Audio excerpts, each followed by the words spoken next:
Ready enough. Yeah. Good evening, ladies, gentlemen, and all variations thereof. And welcome to Shadows of Sorcery session 57. A session I have entitled Actions and Consequences. Oh goody. Oh, We're going to get the things we have justly earned. Yeah, I mean, you put some stuff into action last time, and now we deal with the consequences. Chad, I feel like I should mention before we get into this that Lucian is in a bad mood today, so we may just die. I'm in an off mood, shall we say?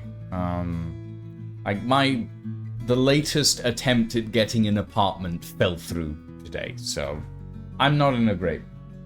However, with that being said, I'm not gonna put my players through any undue stress. At least not too much. Who wants to do the recap for last session? Sounds very stressful. By all means, Arian.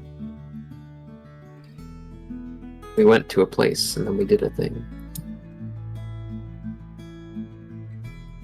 I honestly cannot remember, so much has been fucking happening this last week. That's fair. Is this before or after the church stuff? I think we did the church stuff and the political stuff, right? Yeah, you did the church stuff and the political stuff. That's good enough.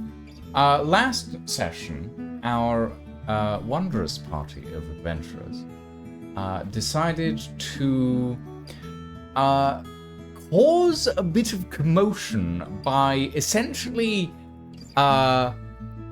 turning the city against, turning political allies against the Church of Light, a religious cult that has put itself into the city of Matina here in the southern plains. They've dug their claws in deep. The Sneeple, as we established last session rather, have been doing some strange things in the city, and you lot have decided to put a stop to it, for better or for worse. So Darren went and bribed a guard to essentially get the church investigated. The librarian wrote a series of missives with, I believe, Prod's assistance, to essentially request the people of Matina, or the certain political factions and religious factions, to investigate the church. And then Prod had a time. Prod went to church. Snurch. Prod went. No, not Snurch. Other church. Kenku Church, technically. Perch. Perch, yes. Prod went to Perch, apparently. Oh, God. Oh. And Ingvar went to buy some arrows and found out that there is such a thing as too much power contained within black hole arrows that they decided not to buy. Yeah. So that pretty much sums up last session. Including but not limited to the vision that Prod received of their goddess, resplendent in gold, which I'm sure Prod is having feelings about. He's had some private time. He's had some private time. Fair enough. But yeah, She's a big lady. She is a big lady. She's 15 feet tall. Like, she's big. She's bigger than Prod, and that's rare. Yeah. So yeah. Ladies and gentlemen, welcome back to the city of Matina. Today is a bright, warm, sunny morning. This is about 2 days, actually, after your little political movements, shall we say. The four of you, well, three of you are gathered in the tavern, in the sort of the city outskirts tavern that you are staying at. And one of you, Ingvar, is upstairs and has been vomiting all morning. It's not a good look. It's like one of you walked in and you just saw Ingvar bent over a bucket while Kazma patted his back with one really big dragon paw. Just like, there, it'll be over eventually kind of thing. Oh. And like, you guys just kind of, you didn't feel like dealing with that, so you just kind of left him. So yeah. The three of you gather. You're sitting in the sort of lower area of the tavern. There's a few different patrons milling around, but it's relatively early morning. Darren, today is the day that you are due to meet with a certain fiery, slightly explosive alchemist. You have an address, and you have, well, basically not much else, other than the still somewhat lingering scent of smoke that sort of seems to follow you around somehow from your last interaction with this interesting figure, shall we say. Oh boy. Yeah. You all gather. It is morning. It is a warm, sunny morning. It's a good day. It looks like it's going to be a good day anyway. What are you all doing today? Actually, Prod, let's take a little bit of a flashback, very, very brief. You spent the previous evening in the Temple of Callist. Yes. After the sort of strange and dangerous vision that you had the night before. Mm-hmm. What did Prod do? So Prod went to sort of the whoever's old and wise in the monastery and got basically a rundown on what the bandages were. Mm-hmm. Because he was a little afraid. He didn't want anyone to know that, but he wanted someone to like tell him what the bandages were about. So, for those of you who are unaware, Prod recently acquired a set of bandages, the Bandages of Judgment, which aren't quite as bad as they sound, but they're an interesting item. The bandages essentially increase Prod's maximum health, equivalent to their wisdom score times 2. And they give Prod advantage on death saves. However, you have to have the blessing of this specific god to attune to them. To attune to them without side effects, shall we say. They also give a +2 to religion as well. But the main thing is they give a health increase and some other stuff. So yeah. They also have a feature where they write down every single person you've helped. Yes, they do. Specifically, these bandages record the life of the wearer right up until their death. The bandages record all the people that the person aids and befriends.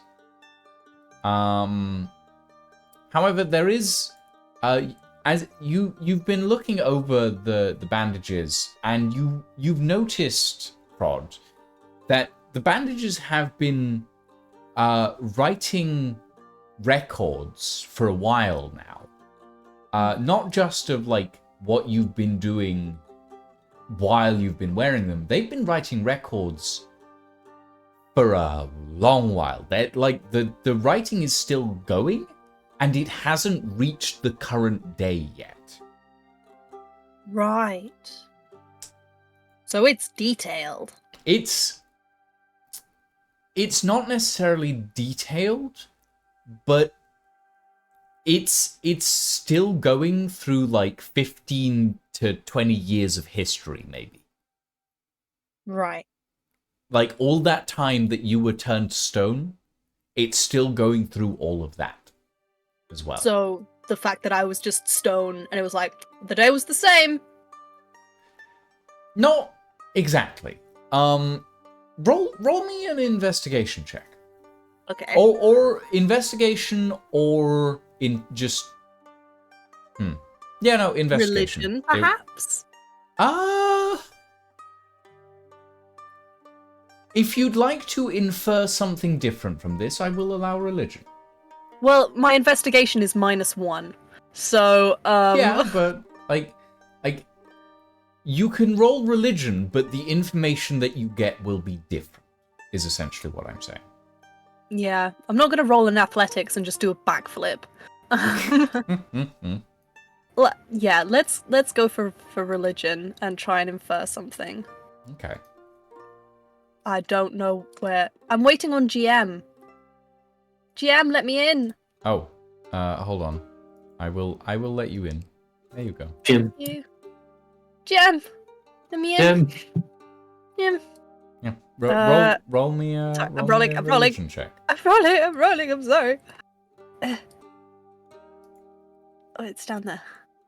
20. Oh, Dirty, not bad. a filthy, dirty 20. But you do have a +7 to religion now, which is pretty good. Yeah. Okay. So, what I will say is this. You know that the bandages are summarizing your entire life, right up from your birth until the day you die. You know this because you know that that's what they did with Harrow Magistus, the previous wearer of the bandages.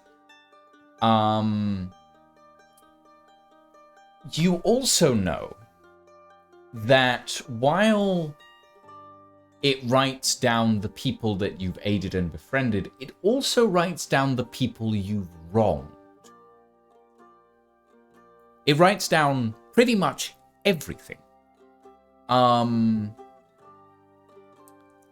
And you do notice that there are a few names there that are like, I don't recognize this. I've never seen this before. Or a few names that you're like, oh yeah, I do recognize that name. I remember this person. I met them at X and Y. You notice that most of the script for like the bandages is written in gold. Mm-hmm. The people that you have helped are written in white. The people that you have wronged are written in red. Sorry, no, in black. Percentage-wise, how In many black. people have I pissed off versus helped? Going over, like, because you didn't roll an investigation check, I'm not going to give you any names or anything. Mm-hmm.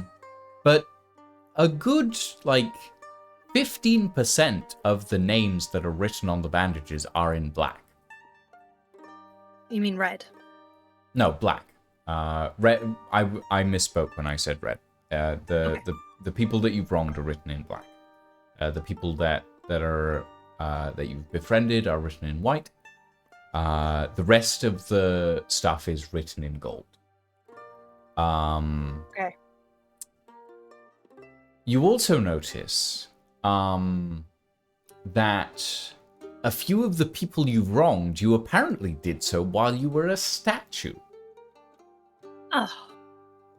Because some of those names appear during the time period that you were a stone statue in the Feywild.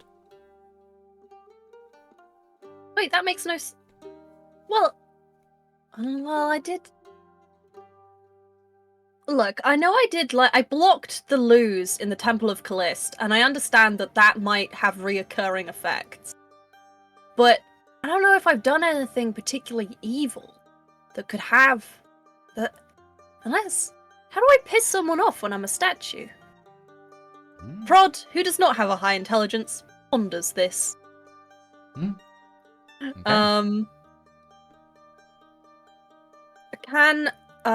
He will find. Is there any other orcs in the Temple of Callist? You know that there's like a few half orcs. There is one full orc that works in this particular Temple of Callist. Like this is very much on the like southern. Well, it's on the northern border of the Southern Plains. This city, so it's very much still quite a bit of it's still like human settlement, and there are a lot of orcs here. But like it's very much a commerce city. There's a lot of different species here. But there is one like full-blooded orc here at the temple. He stands at about like 9 feet tall-ish. And you know him in passing. You've heard him mentioned by a few of like the other temples. He's been here for a very long time. His name is Graf Lichtaden. The surname is Elvish, as far as you're aware. And you realize that it's Elvish because you spot him and his wife, a lovely Elvish maiden, and her giant orcish husband, who are strolling. You actually, when you spot them, they are performing a waltz on stage together. It's a very, very pretty sight. And then, like, the musicians change their tempo and it drops into a tango, and you watch as this elvish maiden launches this massive orcish priest up, like, 15 feet into the air and then catches him. It's quite a display of strength. But yeah, Graft is he sort of after a bit of time you get the chance to speak to him. He approaches you at one point and he says, you are wearing the judgment bandages. I am impressed. They have not been seen in many, many years. You're right, they haven't. I rescued them from destructive fate, I believe. Indeed. I have a favor to ask, and I apologize because this is because you are an orc. And no, I don't need something off a top shelf. You watch as Graf sort of gives out this massive, boisterous belly laugh. So, I don't get that question much, to be honest. It's... I was given a medallion. And told it was... Yes, I know. And I was told it was of my people. But I am confused entirely by it. And I would like some help culturally if you could identify it. Not... If it's bad, then obviously it's not going to stay on my person for too long, but... I just want help identifying what it bloody means. And I get out the little medallion that the orc gave me and sort of spin it around and be like, what is this? Okay, so the medallion that you pull out is the symbol on it is a pair of crossed axe picks with like a boar's head on the front of it, right? And it sort of has this like circlet of thorns over its not really sure how to describe this without sketching it, but essentially the boar is wearing Jesus's crown. Nice. That's the easiest way to describe it. It's like that circlet of thorns, essentially.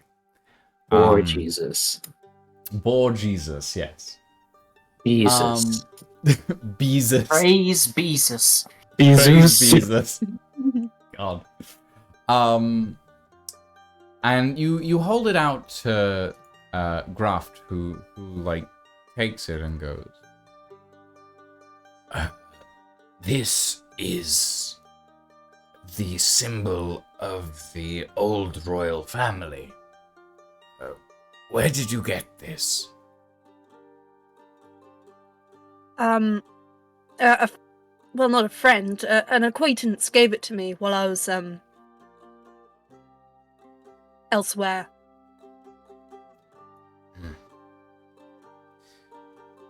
Best not to show this lightly. What does it symbolize? It is a symbol of the old order, if you will. he ponders for a second and then goes, about 20 years ago, the royal family here in the Southern Plains was deposed. There was a bloody feud between the noble houses, and then one rose up and destroyed the royalty at the time and imposed themselves as de facto rulers, claimed the throne. Many years ago was this? About 20 years ago. Okay. Maybe a little longer. 25? I don't know. It's been a while. Yeah. This medallion is a symbol of the, I guess you could say nowadays they're a resistance group of some sort. They are trying to bring back the royal family's lineage, but between you and me, I don't think any of them survive.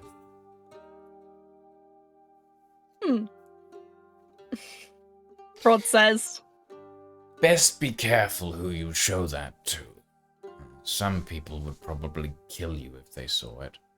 And some people might help you, but I don't know. Anything else I can help you with, young Maximus? Oh. Bone crushing hug? Bone crushing hug.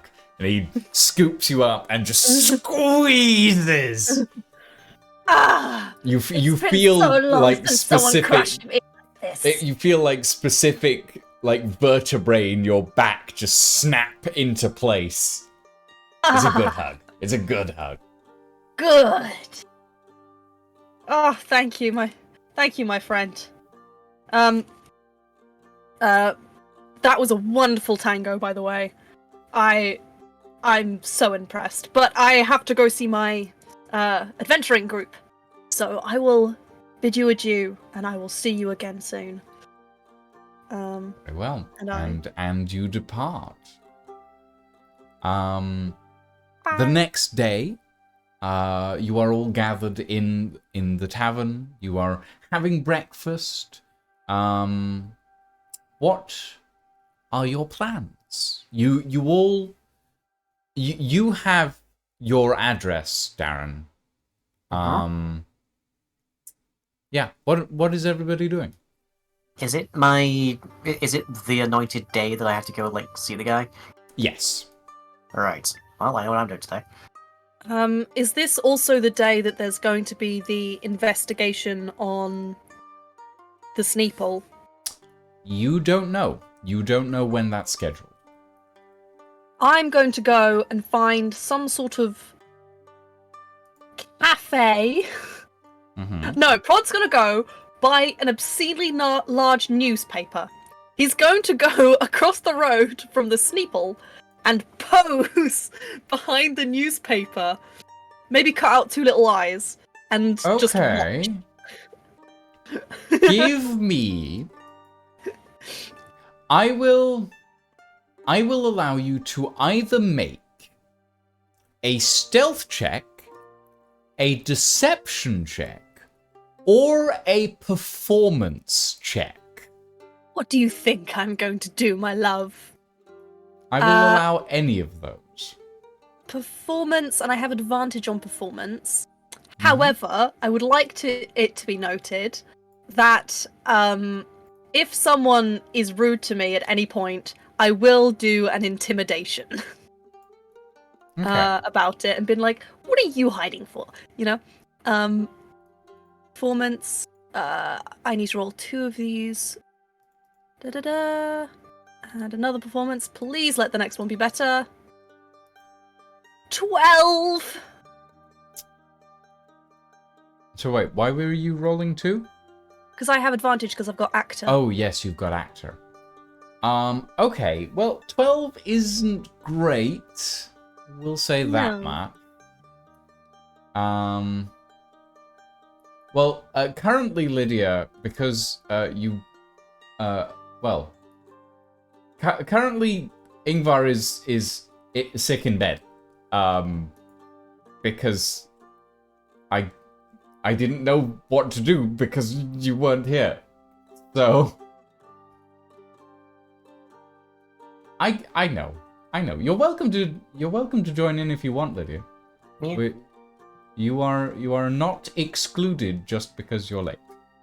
Like I'm not gonna exclude you just because you haven't gotten here yet.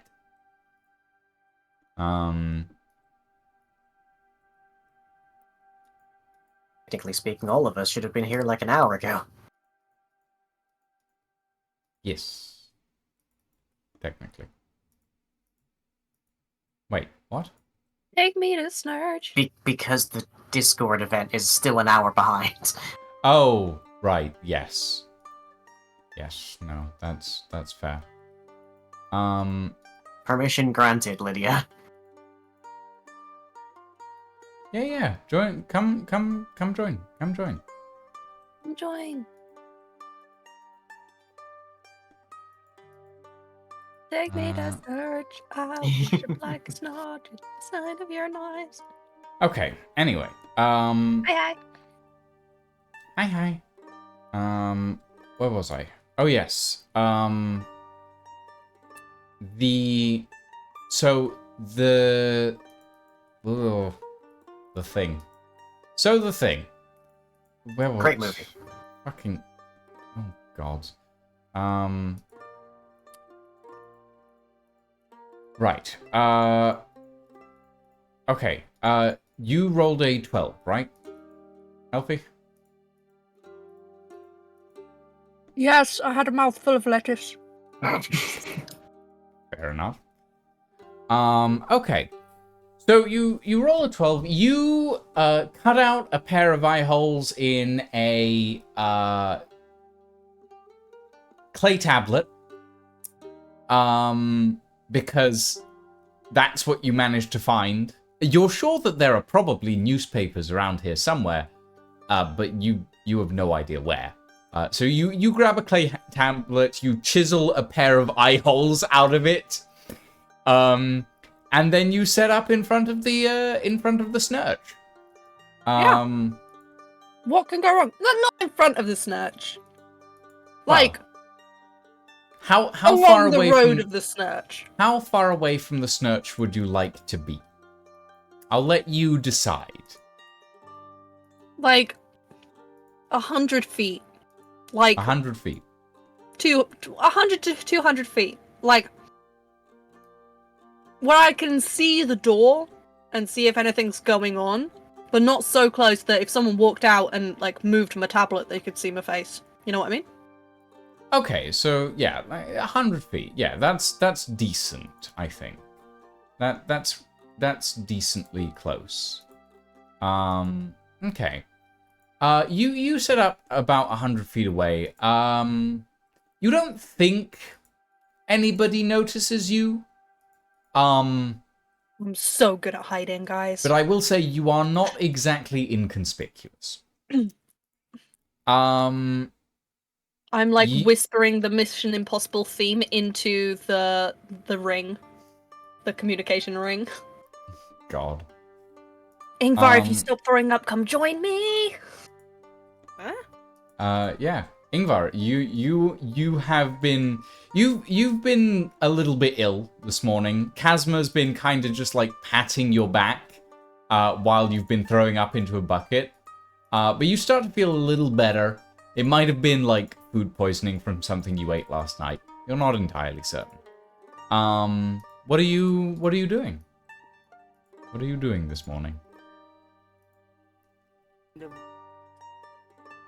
Is microphone not working? You were a little quiet, so I didn't quite catch that. But it is now. Yeah. He can go and join Prod. Okay. If Prod wants a company. Prod do. Okay. So you head out to meet up with Prod. Prod is currently like staking out the Sneeple's snurch. I can't believe I'm saying that. You meet up just as Prod, you see a delegation arrive at the snurch. There's maybe... I'm gonna say there's about 10 armored paladins that approach the snurch, and you notice that they are wearing the colors of the Temple of Tenna, the peacekeeping forces that they're essentially like the UN peacekeeping forces in a lot of ways. They've taken a vow that essentially means that they can't kill anyone. But they exist to keep the peace in this city.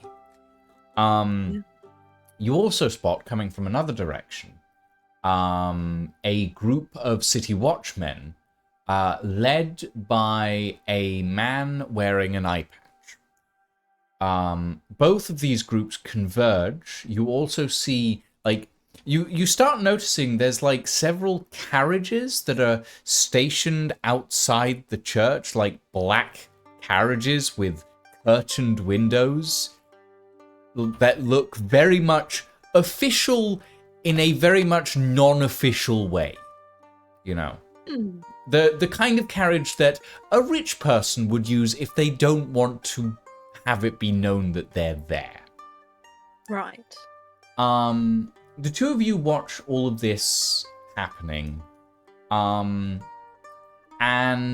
eventually, you see these two heavily armed groups converge on the doors of the church. The gates swing open.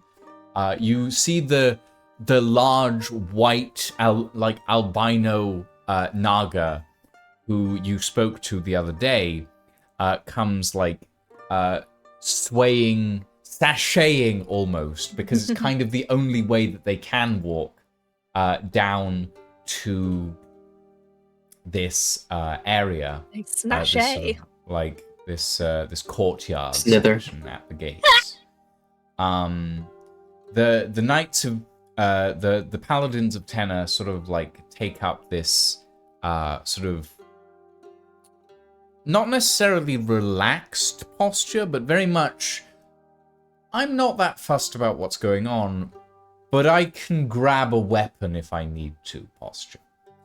And the City Watch sort of steps forward, and the man with the eye patch starts talking to the snake. There's a little bit of conversation. The Naga nods, sort of swings an arm, points up to the church, 1 second. welcomes them in. 1 second. Okay. I'm going to blow the horn of silent alarm Okay. on the Naga priest to try and put them on edge. All right. The sneezed. Okay. I will say, because they were essentially persuading just then. So I'm going to say that's going to make them roll with disadvantage. Yes! So we're going to roll... Mostly because Prod's a little shit and likes some drama. Well, yes. I understand that. We're going to roll... let's see. We're going to roll persuasion. The priest has a +2 to this roll.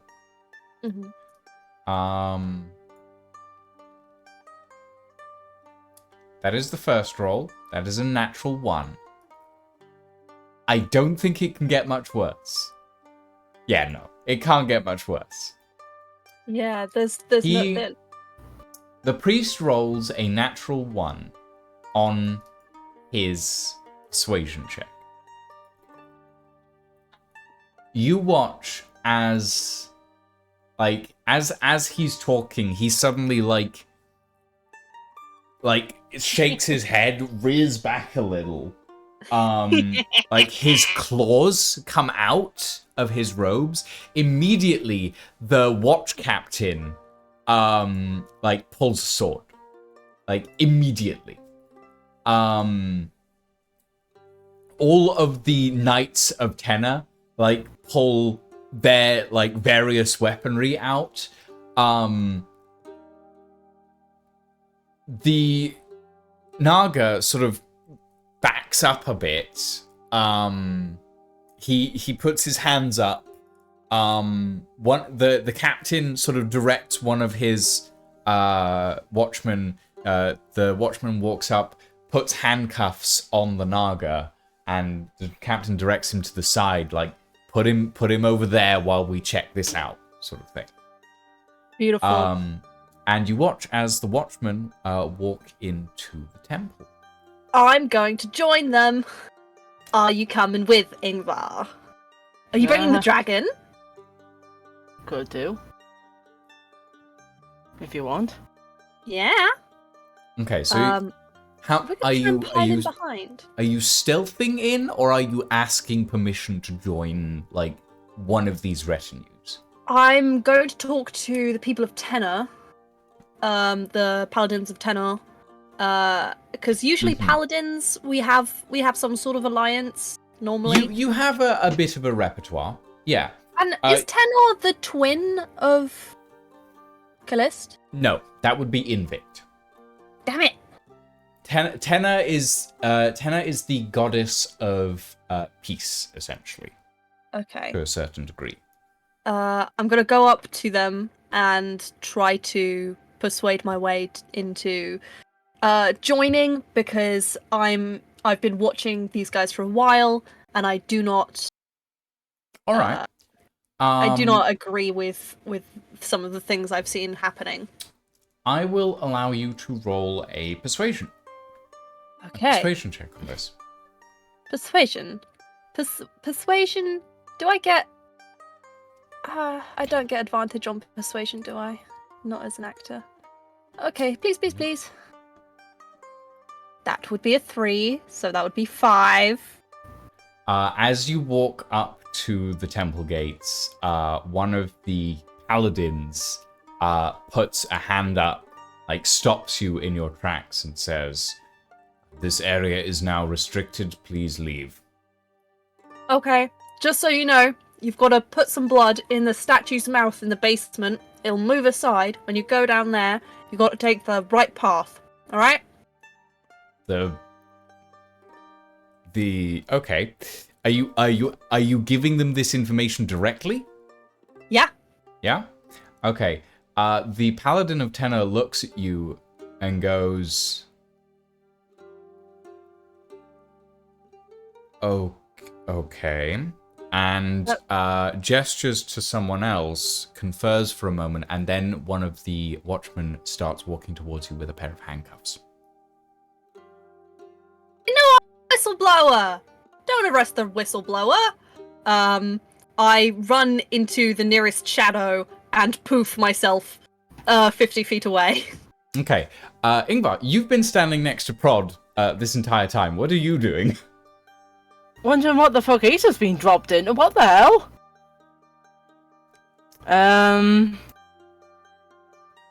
Oh god. Every day.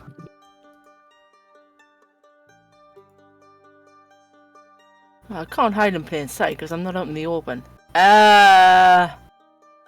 He just looks at the fella and just goes, "Hey, don't look at me. I'm just a hired hand. I'm just here for protection."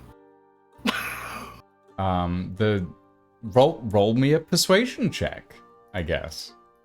Well, I would, but somebody hasn't put my mini on the board, so I can't roll any dice. Oh, sorry. My apologies. Let me quickly do that. Mini. Where's the mini? Where's the mini? Show me the mini. Wait, where is it? Oh, it's... No?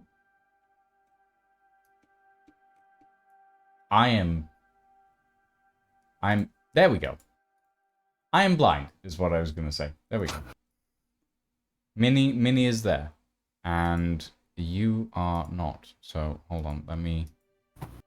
there we go. There's the Ingvar.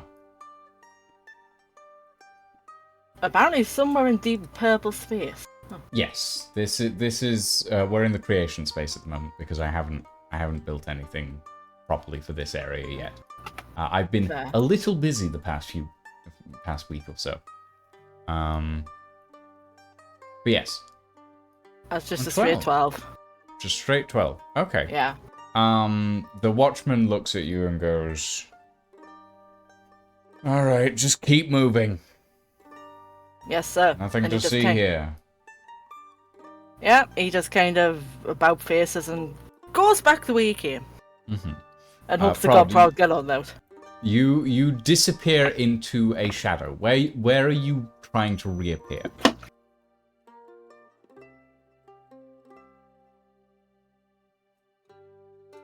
Rod? Elfie! Alfie. Oh, sorry, I was chatting away. I forgot I was muted. Um, I'm trying to go about 50 feet down the road. Not 50 feet down the road. About 50 feet further than the bench that I was previously at. And I will find a bush to stand behind and watch the bench to try and be like, Ingvar, I'm behind I'm further back. Are you telling them this through the communication ring, or...? Through the communication ring. Okay. Please help. I Okay. don't want to be arrested. I'm not doing it again. I promised last time I wouldn't get arrested again. Then Okay. maybe don't just spit out information willy-nilly like that, without getting Well, confirmation I of who think we it are might be- telling! I think it might be important. God. Like my dad. I'm not old enough to be your father. Are you? He's How old like are you? 36. I spit out my drink. I wasn't even holding a drink, and yet I spit one out. You what? I went grey early, shut up. Wait, hang on. Oh, this is putting everything into perspective. I thought you were younger than me. What's Prod? I have no idea. Prod's like 20 or something. Do you He's mean a young'un. do you mean biologically or chronologically? Yeah. But biologically, he's 20 something. Biologically, chronologically, he's like, he doesn't actually know. Chronologically,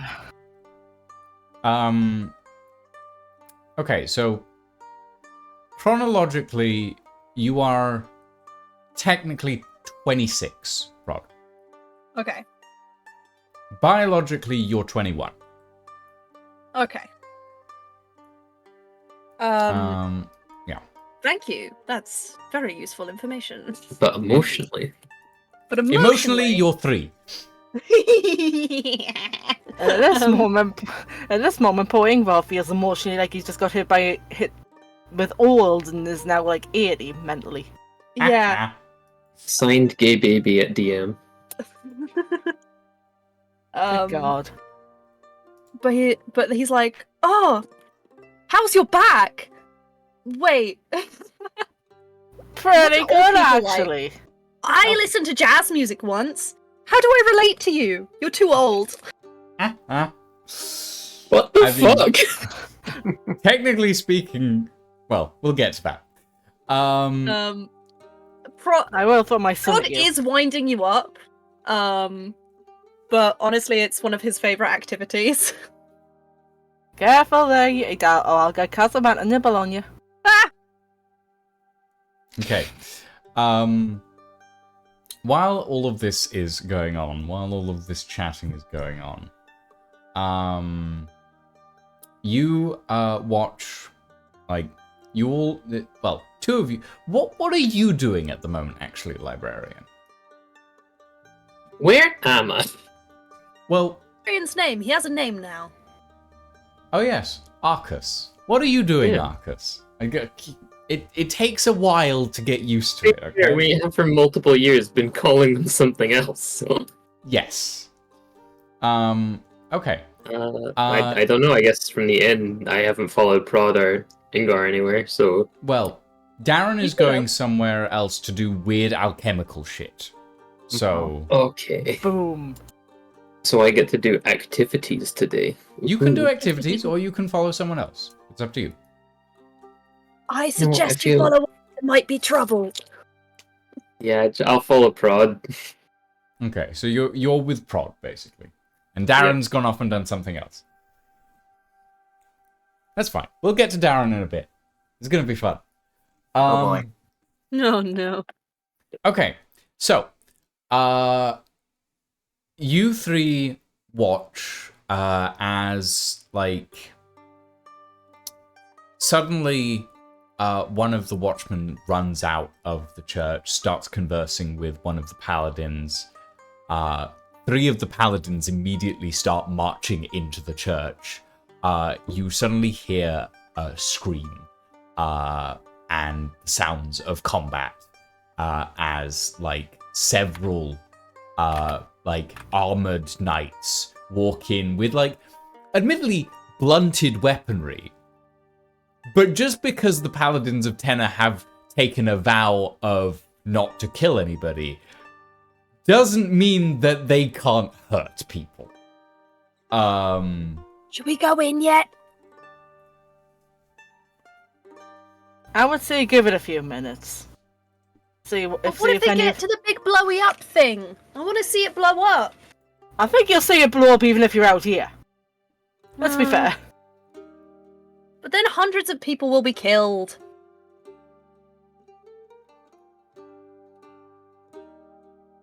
I think we should go in. Well, you're the one with the shadowy, sneaky abilities. You sneak your way out here. Me and Kaz will keep an eye out here. Arcus, Angus, whatever your name is. It's not a slab of beef. Is it? Angus, it's a type of mince. That's a type of beef, yeah, Angus beef, but no, it's Arcus. Arcus. What do you think we should do? I mean, there's a few things. Sure, like, we could try and kind of stealth in. I mean, we've got a couple members. We could try just forcing our way in with the rest of them, trying to look like guards. We could probably steal some uniforms. Well, that would be intelligent, and that's why we have you. Also, I'm stupid just because I don't want to get myself arrested. I mean, I could also just teleport us down. I've seen the room with your eyes before, right? I can probably visualize it with Dimension Door. Holy shit, that's such a good idea! Can you dimension door us out if it gets a bit explodey? Yes, but it will mean that I'm pretty much out of magic for the day. Okay. Let's do that then. Okay, Fine. I do that then. So, where are you dimension dooring to specifically? So where would we want to go, Prod? The room with the big engine, the Sneeple fountain, the hidden area below. Let's go to...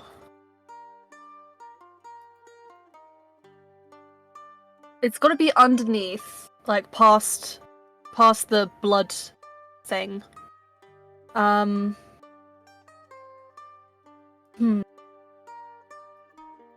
So, I think I don't know what's more of a problem. The big furnace where you put all of the god things and then make the Titan come out of the ground, or the big bomb. What's more important, guys? Okay, so let's go over our goals here for a second, just as like a level playing field, I suppose. What are we intending to do when we get down there? Stop anyone from blowing up the big thing. Stop the Sneeple from blowing up the big thing. And stop them from shoveling everything into the big fire that'll make the Titan come out the ground. Okay. Evil Titan? Huh? There's a Titan? It was one Yeah, the primordial. that's important information I feel like you should have shared before. Did we know that? Yeah. Prod hasn't mentioned. Prod mentioned that the Nagas here seem to worship the Titan of Flame, but Prod never mentioned anything else about it. Okay. Sorry, guys. I've slipped my mind. There was a big pit where they were throwing lots of different trinkets and magical items from gods into it, which is a big flaming pit. My theory is they're trying to raise the Titan by feeding bits of the god to it. Ah, okay. Understandable. And that's well, have a nice day. Whoop. Gone. So, That's my theory. It We might be a have wrong two theory. things. We have a bomb and a summoning ritual, basically. And we're Yeah. looking to secure the bomb and stop the summoning ritual. And get out before someone tries to arrest us. Again. Well, Become heroes. Have you considered being a hero? I want to do a insight check, please. Sure. Who are you insight checking? What are you I am insight checking the guards as they were going in. I would like to know if there were any magicians there that they were intending to defuse the magical source that we reported or not. Yeah. I'll say that... Okay. You can either roll an insight or a perception check on this, I'll say. I would rather roll an insight, please. Okay. Roll it.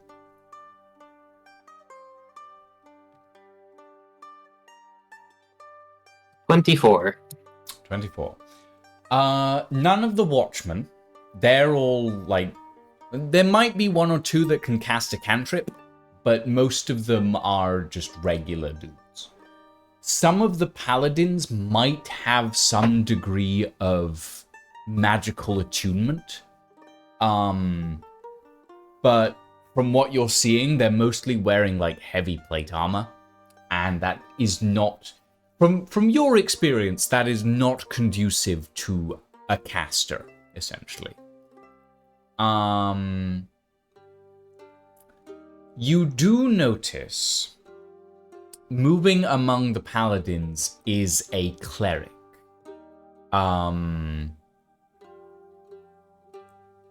Who is sort of holding this heavy wooden staff with this golden circle on the top with the symbol of tenor. He might have enough of an understanding of the arcane to be able to diffuse, if it even is a bomb. It's a big source of evil power that, if exploded, would be bad. No. It is a big source of power. Not necessarily evil. It's a giant bio true. battery that's also magical. Right. It's a giant arcane. It's a giant arcane fuel source, basically. What if theory? What if somebody touched it? What would happen? Bad things. It's an unstable magical source, right? Like, it's basically a fucking nuke waiting to go off. Okay, this is another question. Aren't you, like, a super powerful magician? I mean, yeah. Sometimes. Well, I mean, what would happen if you touched it? You know about arcane shit. Couldn't you just, like, direct it through your body or something? Put it somewhere? Okay, Put it towards opening the library? here's a plan I'm going to propose. You and Ingvar try and stop this summoning ritual. I'm going to go try and do the arcane core stuff, but so that I'm not far away from you, I just kind of reach out my hand to prod. I'm going to need your eyes again, so that I can help you out if anything goes really bad. Aye, aye, Captain! Get it? Is there my eyes? And you just feel a little tingle go up your arm. Like a little static shock. Okay, Oh, there we go. then I think we're gonna Dimension Door in. Yep, here goes nothing. Okay, so where specifically are you dimension dooring to? I think the point where we would be equidistant from both places we need to go is that statue room, right? That's between the pit and the magical battery. Yeah. Okay. So, you cast Dimension Door. All four of you, right? Yeah. Cool. It can take all four of you, or how many No, it can people? only take 2 people, me and one other person. I presume Prod was getting in with the shadow armor. Okay, Oh, so yeah, I could probably get in with a shadow armor. okay, so I know Prod, it's decent when casting my for now. you have Prod, you have 60 feet of distance with the shadow armor. That can get you into the cellar before the fountain, essentially. Okay. So I'm gonna I'm going to say that you arrive in this corner because that is shadow. Ingvar and Librarian, because I'm assuming you're taking Ingvar, right, Librarian? Yep. Okay. You two spawn here, in the middle of the statue room, surrounded by a bunch of Naga, who are currently fantastic. in major conflict with all the paladins and watchmen that are storming down the stairs into the basement. We're gonna roll some initiative in a moment. However, fuck. before we do, Darren, Oh no. you head off to the address, correct? Correct. Okay. So, the address that you have is a kind of like a warehouse of sorts. You step in, and you enter what's essentially like a converted warehouse that's been turned into a large research area. And this is where you step into. Am I also greeted by a variety of snake-like creatures? You are not. Maybe. You are instead greeted by one singular creature, if you want to call him that. A soot-blackened, very much a little bedraggled, generally not particularly well kept, like frizzy hair that's been like scorched several times. Who is currently running around this space, setting up a contraption of sorts. Yeah. Am I able to have any kind of knowledge of exactly what this thing seems to be made to do? Roll me an intelligence check. Okay. Do I get some kind of advantage on this, or just standard? Nope, this is just... I'll say you can roll this with advantage, because this is stuff that you have been, like, researching. As Shakar kind of runs around the room, like, turning dials, pulling things out of boxes, etc., etc. Alright. 18 for the first. Hip.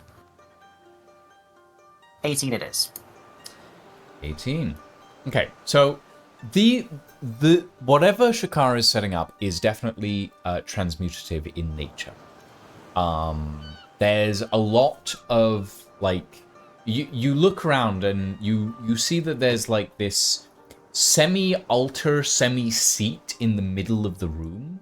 There's a bunch of pipes and cables that are connected up to it.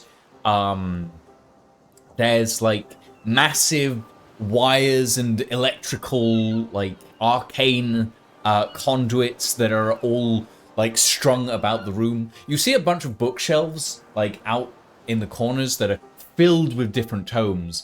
You also see that a lot of the wood is scorched, but all the books are pristine.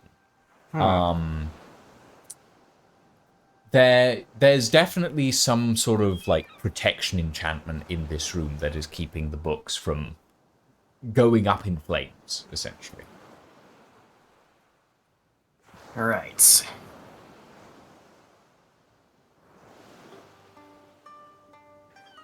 But this is definitely a alchemical transmutation system to a certain degree, as far as you're aware.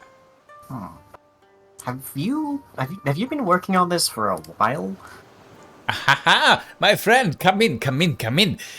Yes, this is the pinnacle of my creation.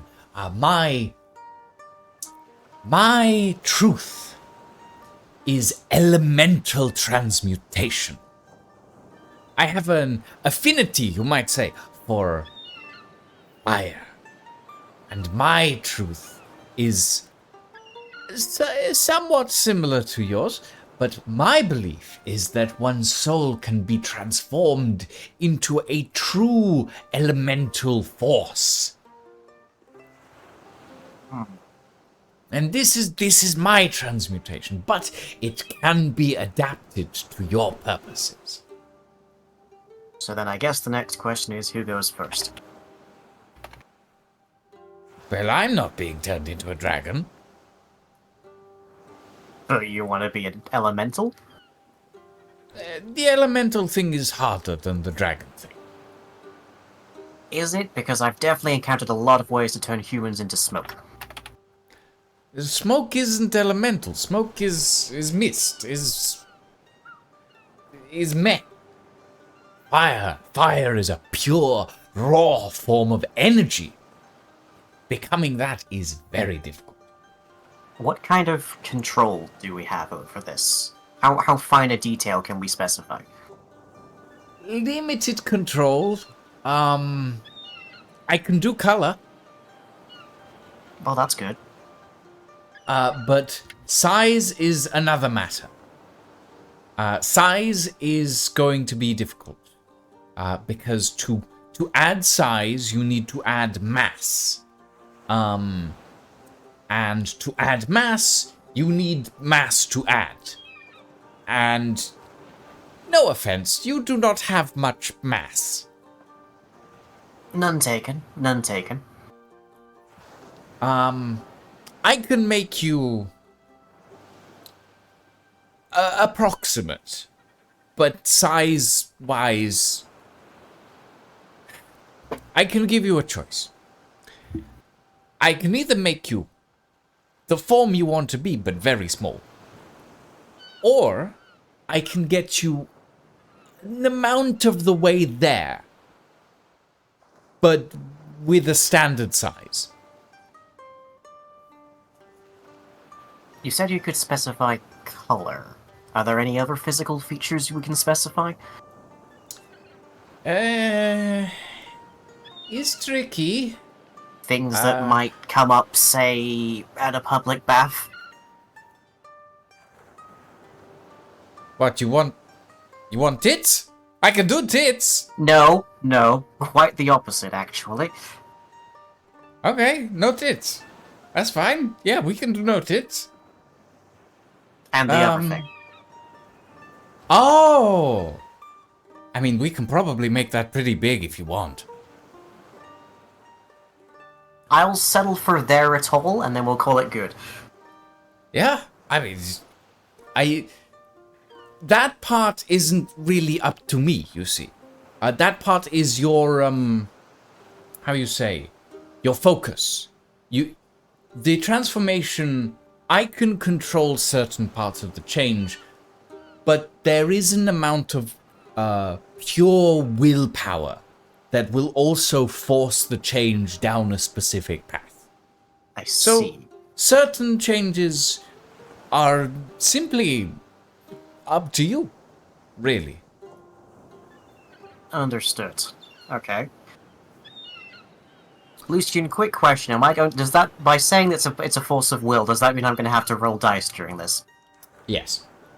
Saw that coming. Okay. There will be an element of risk to all of this. Of course. Yeah. Okay. Right. I guess my last question is, what do you need from me to start this? Well, you said you had living metal vial? Yes? Yes. That Yes. I managed to get from another person I was introduced to on this particular journey. Yes, I will need that. And I will need and he sort of steps forward and plucks some of your hair out. And I will need this. And he walks off to like this massive control panel on one side of the room. Did you give him the liquid metal vial? The Yes. living metal vial? Yes. Okay. So you watch as he slots this vial into this machine, and adds like your hair into like a sample analyzer of some sort. Pulls a few levers. You watch as like sparks start arcing across the face of this machine, and then he goes, "So you will want to sit there and roll up your sleeves, or probably want to take them off because I don't know. Your form will change, and it might not be comfy. At least, like, the top. You'll want to take the top off." Right. How confident does this all look to me? He looks pretty confident.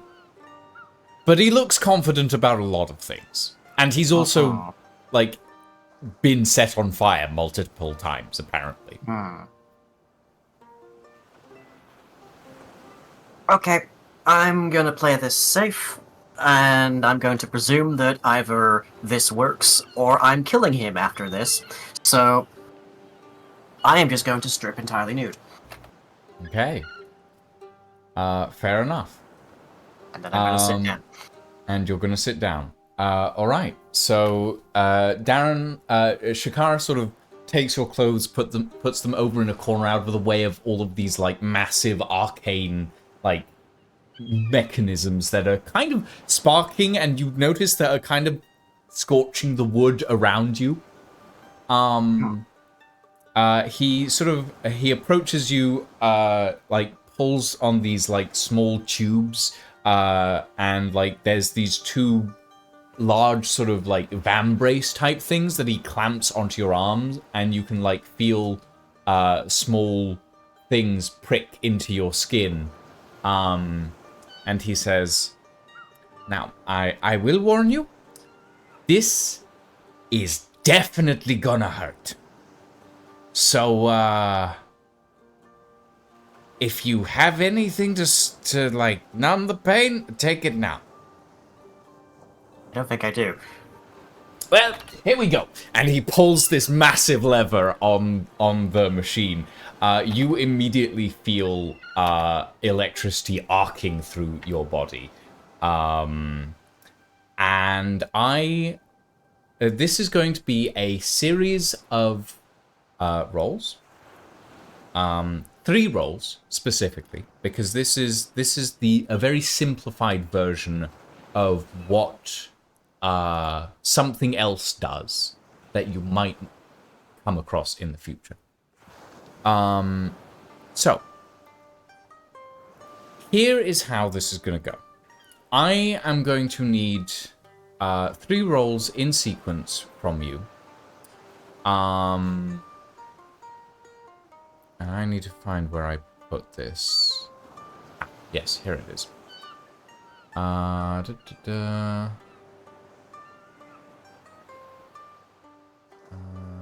Okay, so first things first, I'm going to need a Constitution skill check, please. Okay. I'm guessing I don't get advantage on any of these. No, you do not. Is there a relative importance of these different ones, or are they all equally important? Depending on... Okay, so the base DC for all of these is 10. I will tell you that outright. Okay. If you get below a 10, something bad might happen.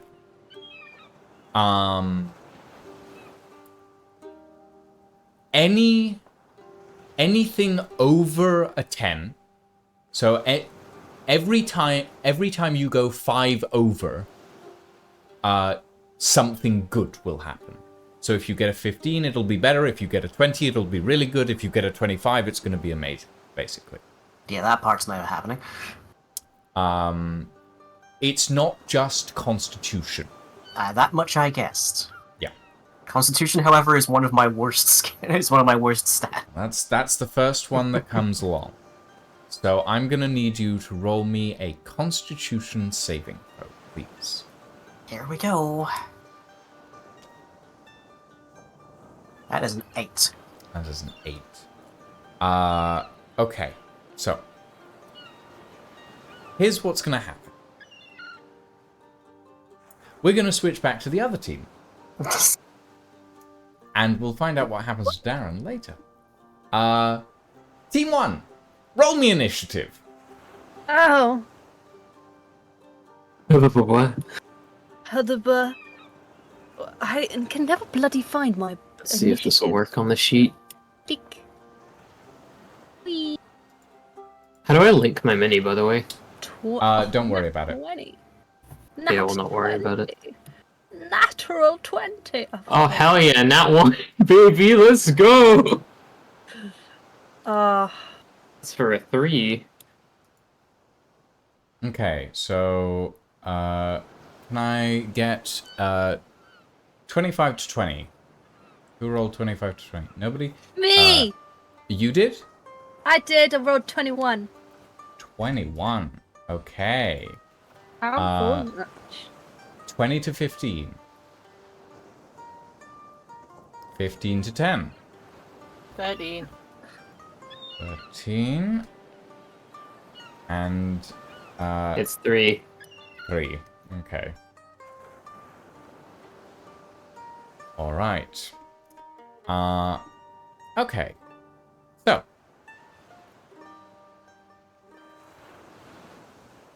We're gonna start off with Prod. Because, you know, Prod rolled well. Prod, you step through some shadows and you step into the sound of combat coming from a few steps away behind a wall. Right. It's your go. What do you do?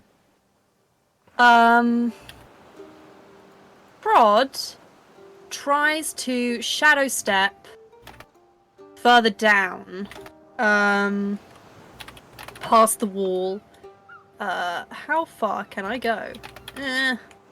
Work. There we go. Well, how many uses of Shadow Step do you have? I think I have infinite. No, that is not correct. Ooh. Then I don't know. Check your inventory. Check how many uses you have on the Mortis armor. It'll say. Inventory, mortis, armor. It don't? It should. Oh my god, that's a lot of text. Hang on.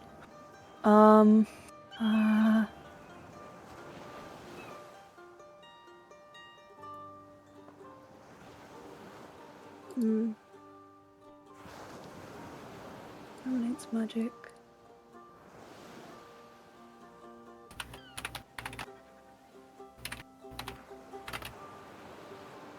That's the word. Step into shadows that are. You've used 2 charges today, and I believe it has 3.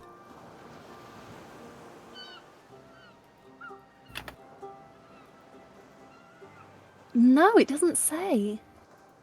Let me quickly check. Oh, 3 times per long rest. Sorry, you were right. My Okay, bad. Good. Just double checking. So you've used 2 charges today already. Just as a Right, note. so a third charge would be what some people would call unwise.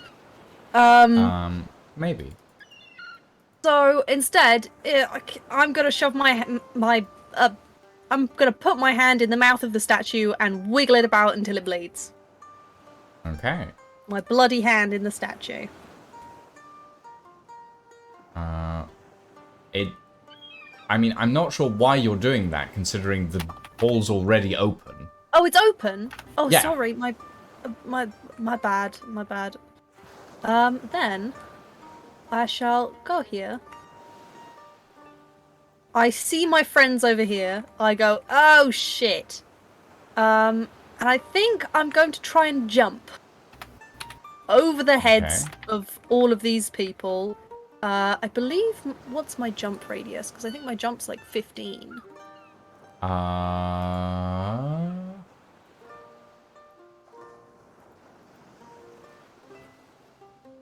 Well, let me quickly grab the jumping rules. What is your strength score, Elfie? My strength score is 18. 18. How tall is Prod? 6'10". 6, 10.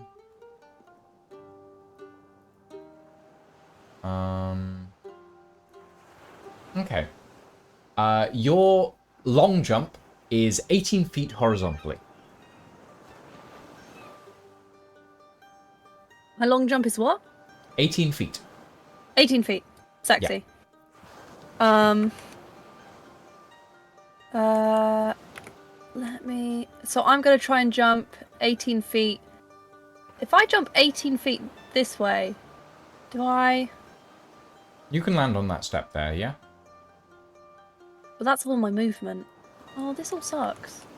I thought... Is it all your movement? You moved out of that corner. How many... Yeah. I believe when you jump, you're out of people's opportunity attack, right? That's... a Yes, feature of but jump. all the people that are up here are the City Watch and the Paladins of Tenor. Yeah. But I don't want to hurt them, so I'm going to jump over them. Mm-hmm. Because otherwise they might start attacking me. Alright. 18 feet over there. Boop. And then it was about... Oh, measure. It was about 10 feet there, and then 18 feet there, so I still have about 12 feet left to go. So I'm gonna move down here, be like, guys! Okay. Yeah. Are you doing anything else? I am going to probably cast a happy spell called... Okay.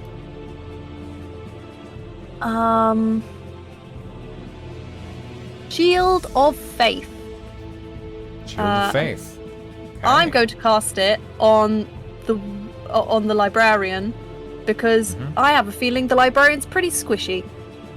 And the Shield of Faith gives a +2 to your AC for 10 minutes. Yay! It gives me a total of 14. That's a bonus action. So I also still have the action of Bless. And I'm going to bless Ingvar. And Does they are Bless have a range?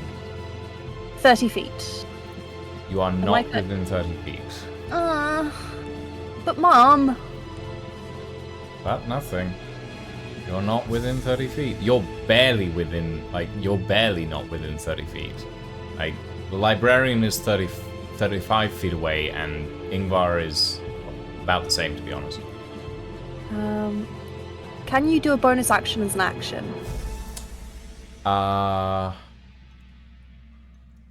Technically no, but I do sometimes allow it, depending on what you're trying to do.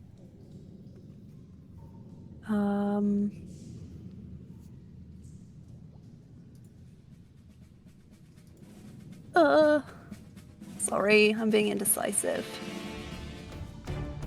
Can't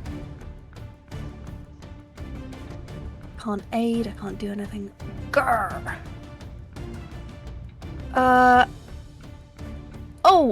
Could I do a magic weapon upon my swords? Yeah, I would allow that. Yeah, I'll do magic weapon upon my swords. So I get a And plus I assume you two. have attuned to the blades now. Yes, I attune to the blades. Okay. So you know what they do. Yeah. They slice and they dice. Technically true. Are you using them split or fused? Using them split. Okay. Alright.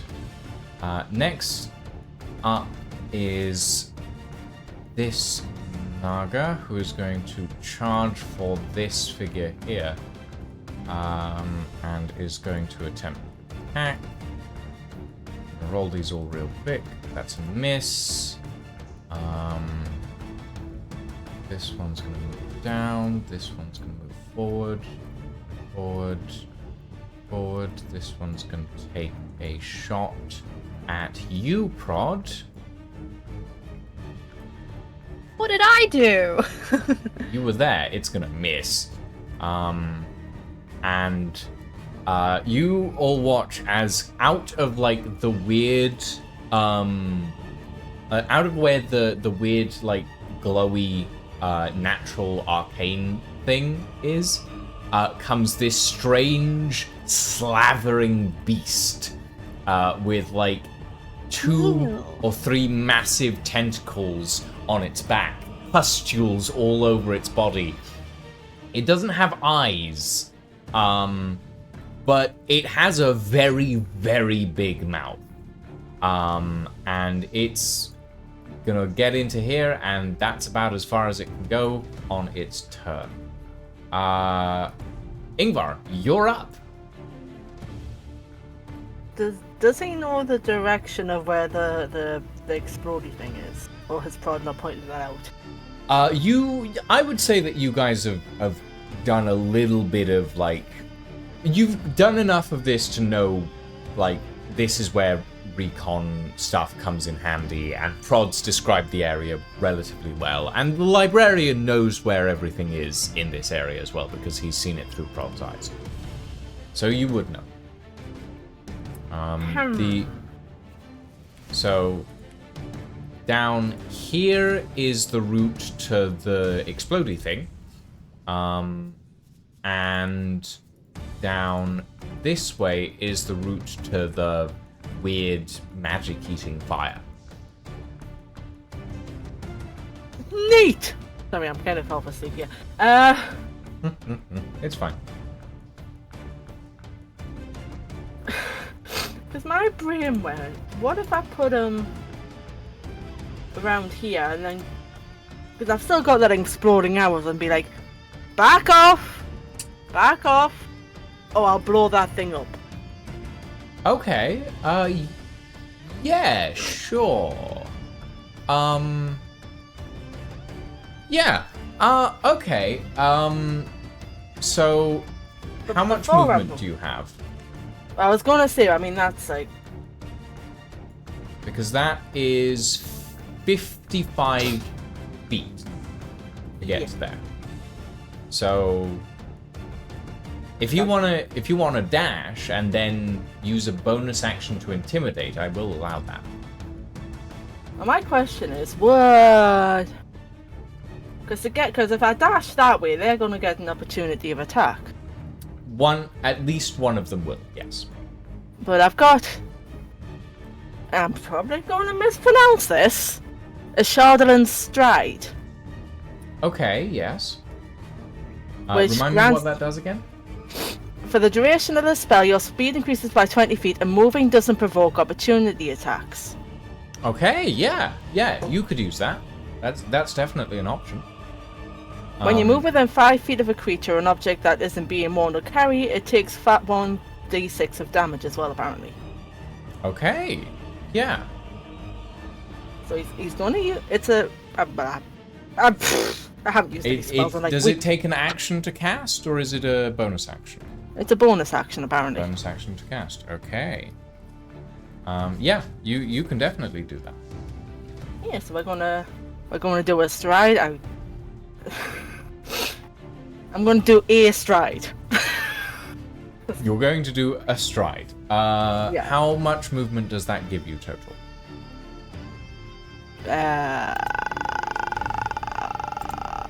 Good question. I believe your base movement is 30 feet, plus 20 from a Shadowland stride. So that would take you up to 50 feet. Oh god. So that would bring me roughly... That would get you to about there. Which, I mean, that's still a line of sight on the... Yep, it is. On the boom. Roughly. Yep. Yeah, we're gonna do a stride and stick Ingvar over there. All right. And what is your action? Here. Probably to notch one of the explosive arrows and be like, "Don't you back off," or the thing goes Okay. boom. So you're trying to intimidate. Yeah. essentially. Okay, roll me an intimidation check. Hold on, I lost my intimidation things. Oh god. Because you're threatening the crystal, I would say do it with advantage, but however, you are round a corner in a corridor, so half the people can't see you, so it's just a straight roll. Well, that's 12. 12 plus anything? Nope. What's with Nope. me and 12s tonight? Okay, you are barely heard over the sounds of battle from the other room. It's kind of like trying to shout over a football match, basically. Yeah. Hey, at least I'm far enough away that I wouldn't get disadvantage if I shot anybody. Yeah, you just zipped out of that room. Yeah. Only Okay. intelligent person here. This one is gonna go here. This is gonna move down. And it's your turn, librarian. For me, For you. woohoo! I am going to cast a spell. Mm-hmm. I would like to cast Fairy Fire. Okay. What and where are you casting it at? I would like to cast it on as many of the Naga/Naga beasts as I can in a 20-foot cube. So I think that should be quite a bit of space.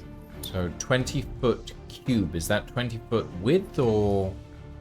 Well, it's a cube, so it's Yeah. I'm just square. Square. Okay. All right. I would say the.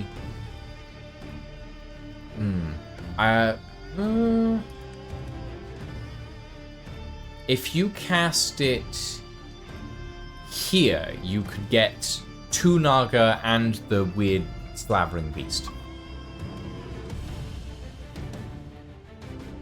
Okay. Is that right? Well, I'm using a orb, but I'm using an orb with a 10-foot radius, which would be a 20-foot cube.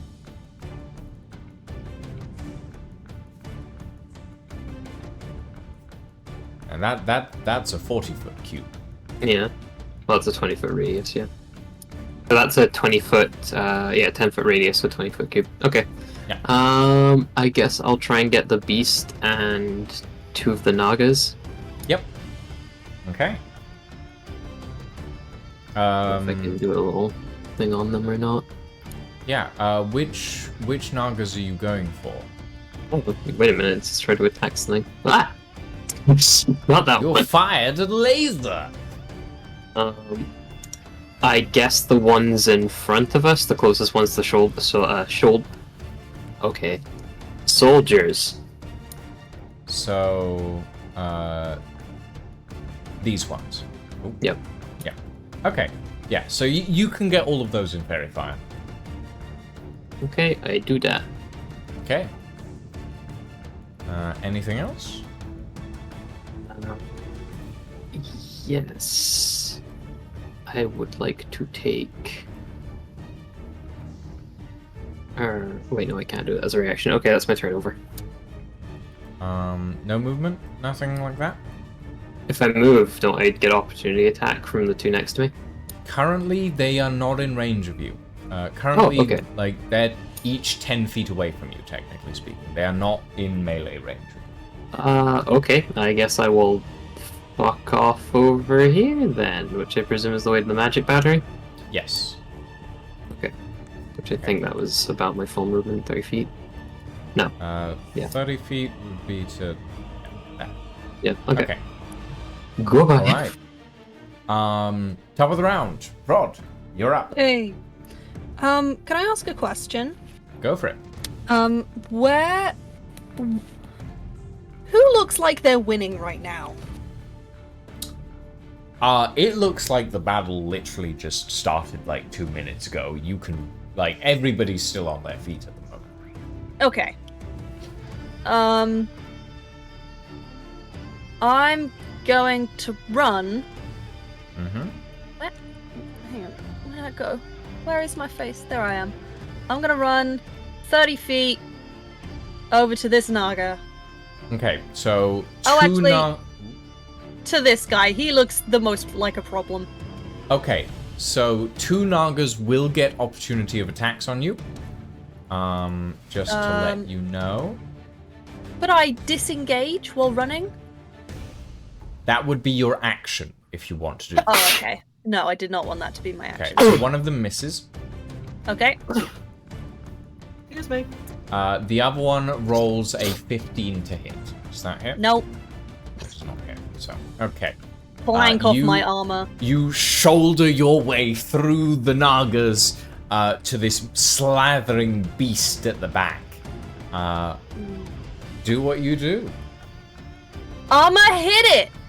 Oh, You're a hit it. Go hit by it. the way, Roll an attack. can I say when I said magic weapon, could Mm-hmm. I actually, because magic weapon wouldn't work because magic weapon only works on non-magical weapons.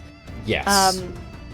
So could I say that was divine favor instead, which is almost identical, but Yeah. it can be used on a magical weapon. Cool. Okay, I'ma hit it. Okay, hit it. That's a 16 to hit. 16 will not hit. Yeah. Can you have the beast roll a dex save? Because I forgot to mention that, because if so, then Prod gets another dice roll. They get advantage.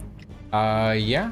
Oh, yes, because Fairy Fire. That's a failure that you have advantage on all attacks against this creature. Okay. Rob. So Here's a roll question. that again. With the blades of Dramatis, Mhm. they're split. Does that mean I roll attack twice for both You- hands? Yes, you roll attack twice. Okay. So for every attack action, you roll 2 attacks. Okay. So. Okay. So I would roll a second one anyway. So that's 20. So at least one of my That's- blades hit. That's a nat 20. So that's a crit actually. That's a crit, yes. Okay. Okay. So roll. I feel like roll, math is in. So roll the roll the sword damage. Roll the sword damage twice, I believe, or is it doubled? No, so that's 22, doubled to 44. 44. So on you've one done blade. 44 damage with one blade in one hit. Okay. Congrats. And I'm gonna then use my other blade. Mhm. That's 22 to hit. 22 will hit. Okay. And then that's 18. Okay, so that's 18 damage. And then I'm going to do my extra attack. So that means I get to roll all of this again. Yep, you get to roll an additional 2 attacks. 24. That'll I'm hit. guessing that hits. Yep. With 25 damage. Mm-hmm. And again, 19. Does that hit? 19 does not hit. Do I still get advantage? It's still in Fairy Fire, so yeah, you still get advantage. I just 22. There we go. 22 will hit. So that would be 23 damage. 23 points of damage. Oh, I forgot! Because of Divine Favor, I've got to add 1d4 Radiant to all of those. So you hit with 4 attacks, so roll 4d4. Yeah. D4. 4d4. Wait, what? What? 9. 9 points of radiant damage. They're just. Are you seeing them spinning like that? Yes, I was. Okay. You've done a chunk of damage. Like, you wade down through all of these soldiers, past all of these Naga, weapons clanking off your armor. You swing your swords, like, you know how, like, Kratos swings his, like, chain axes around into the ground, sparking them? You swing your swords like that, smack them down into this creature. You do a ton of damage. It rears back. Oh, wait. Plus 9. That was 119 damage. That was 119 damage in one round. Holy shit. I should not have given you those swords. I was nearly not about to take them, and then you made them tempting. Yes, I do like to do that, don't I? The DM's lament. Yes. Okay. Anything else on your turn, Elfie? No, I think he's fine. I think Prod's alright. Okay. Yeah, I don't think he needs to do a bonus action quite yet. Alright. This guy's gonna move down. Attack. That is gonna be a miss. This guy is gonna cast a spell. That's gonna be a saving throw. That's gonna be a success on the saving throw. Okay, Lydia, you're up. Ingvar. Oh, Christ.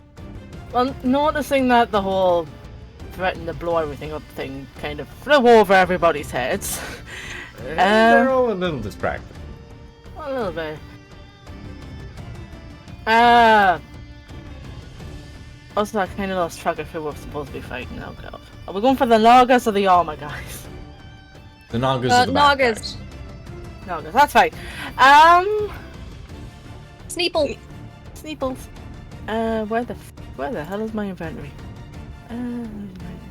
I've got lightning arrows. He's gonna switch out the boom because he's not gonna use a boom arrow at this lot, considering it's a 60-foot range on explosions. Mm-hmm. That would take the entire area, probably collapsing to the floor.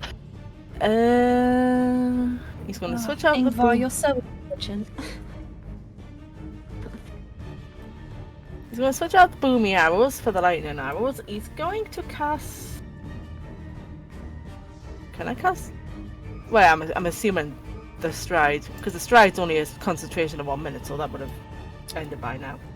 No, it wouldn't. Like, every round is 6 seconds long, so it's still going. A bug. Where's the Where's my spells gone? It's a concentration spell, so... balls. Now, you can drop concentration and pull another spell, but... I mean, yeah, considering it got him to where he needed him to get. So he's going to drop the stride. And he's going to cast Hunter's Mark on the nearest Naga, which will probably be... Is Hunter's Mark a spell or a class ability? According to this, it's... Oh, it's under the spells. Okay, yeah. Action, but if it's under spells. Does it require concentration? Concentration up to 1 hour. Okay, yes. Then it is Or if it's above level 5, it's 24 hours, but it ain't level 5 now. But yeah, he's gonna cast it on this Naga over here. As a note, you can't see anyone at the moment because you're behind a corner. Well, what if he scoot? What if he just kind of does a little bit of a scoot? Yeah, you can scoot round to there and you can see it. You can see a decent amount of people there. It's a little bit, so I don't accidentally shoot the librarian's ears off. Yeah, we're gonna cast Hunter's Mark on the Naga. Which one? The nearest one, the one next to the nearest one. Okay, so the Naga with the bow. The Naga with the bow. Okay. Which is a lightning arrow, which is, oh god, I keep forgetting my... I know it's a plus 10 to hit. So... I've lost me bow. You've lost. Oh dear. I've lost my brain cells. Just roll a d20 and add 10. Yeah, fair enough. So That is a 23. 23 to hit. That will hit. Nice. Equipment, inventory, so what is the Dublin bow? So that is 1d8 plus for 2d8 plus. Oh, I can't. Is it 1d6 or 2d? Wait, it's for the 100th mark. I'm gonna remember for the price for one or Hunter's both. Mark is. It should say on the spell. But I can check. Well, that's the wrong spell. Hunter's Mark. You deal an extra 1d6 damage to target whenever you hit it. Yeah, but is that per arrow or just in general? 'Cause I mean, it's 2 arrows. That is per weapon attack. So 1d6. Fair enough.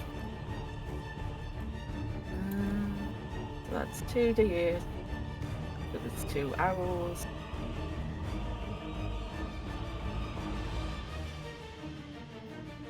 $20. For both Yeah. arrows. 20 points of damage.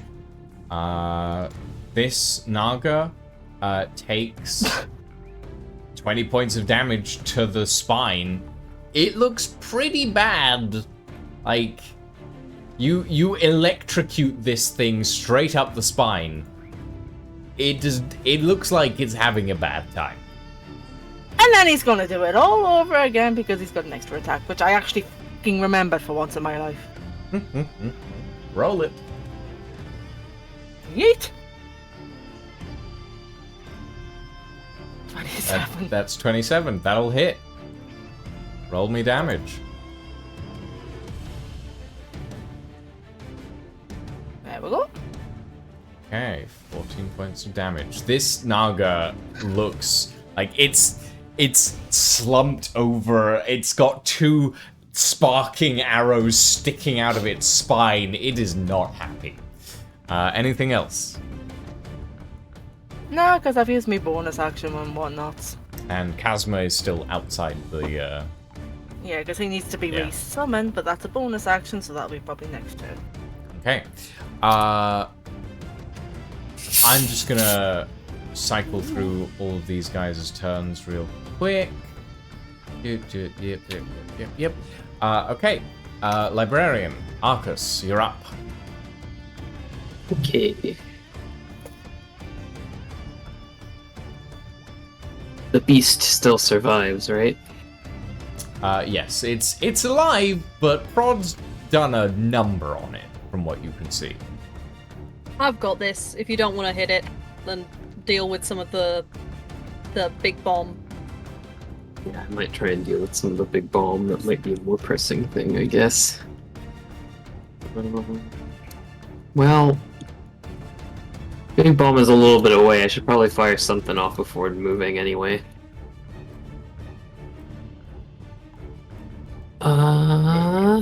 Excuse me.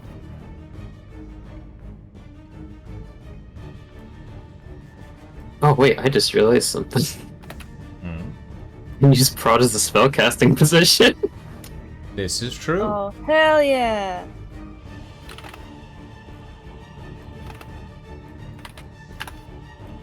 This has options now, sorry.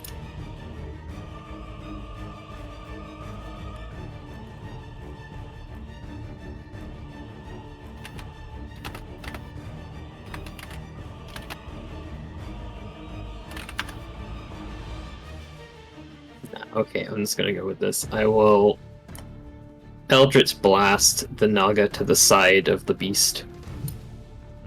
The beast. The beast. What? Oh, okay, let me roll that out. Hopefully this works in game. I've not tried it yet.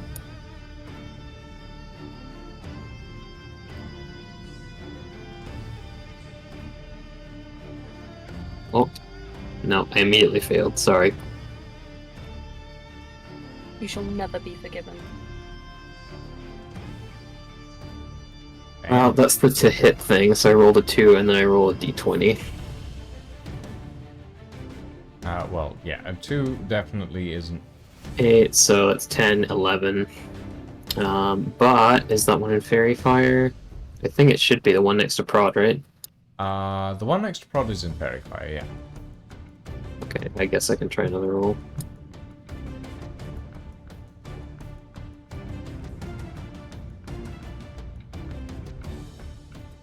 14. Oh wait, that's a flat 10. I'm dumb. I don't roll a plus 10.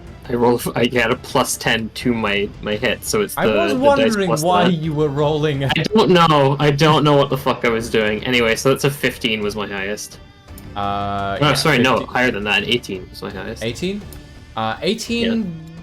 let me... 18 barely does not hit. Oh well, unfortunate. Well, Sadly. anyway, move along I will. Only a wizard would take 5 minutes to cast their spell only for it not to hit. Okay. Ingvar just raises an eyebrow as the librarian walks by.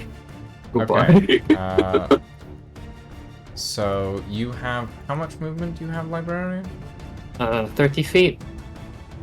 I think that's about to there. No, it's a bit 30 before. feet would be to that ledge. Yep. Okay. Roll me a perception check. Okay.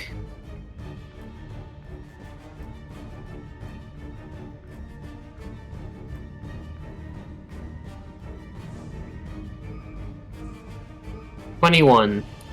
21. There is something below you. Uh-oh. Oh boy, that's vague and threatening. Yep. Okay. Darren. Oh boy. So here's what's gonna happen. Uh-huh. As the chair, as like the vambraces clamp around your wrists, you feel these small prongs pierce into your flesh. You suddenly feel electricity arcing through your spine as fluid starts to get pumped into your body. You feel your muscles start to seize up. With that 8, that is a failure on your Constitution saving throw.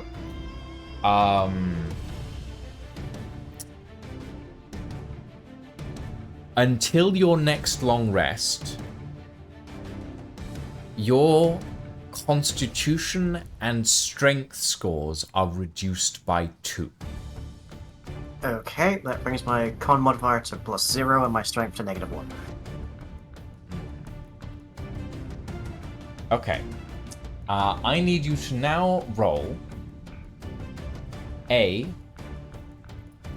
intelligence skill check. Or Okay, well, intelligence saving throw, please. Good news for me then is that's a +5. I have preemptively retrieved all of my physical dice on the odds that I do not trust the third roll here, but let's find out. Oh, come on, do me some favors. 24. That's a 24. All right.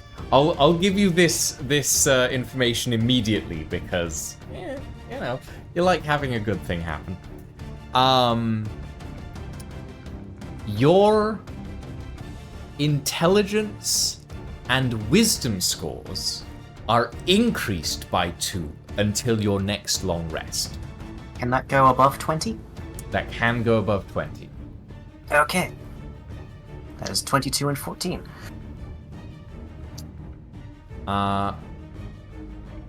And we'll complete this now, I think.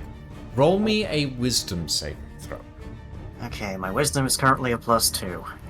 How much do I trust the RNG of this system? We'll see. It did just give me a 24.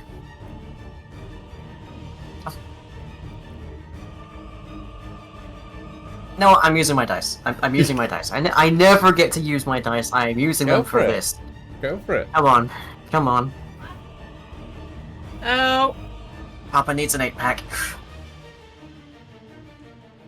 That is a 19 19 on the plus dice. 2, That is a 19 that's on the dice.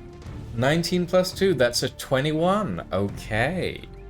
So, here's what happens.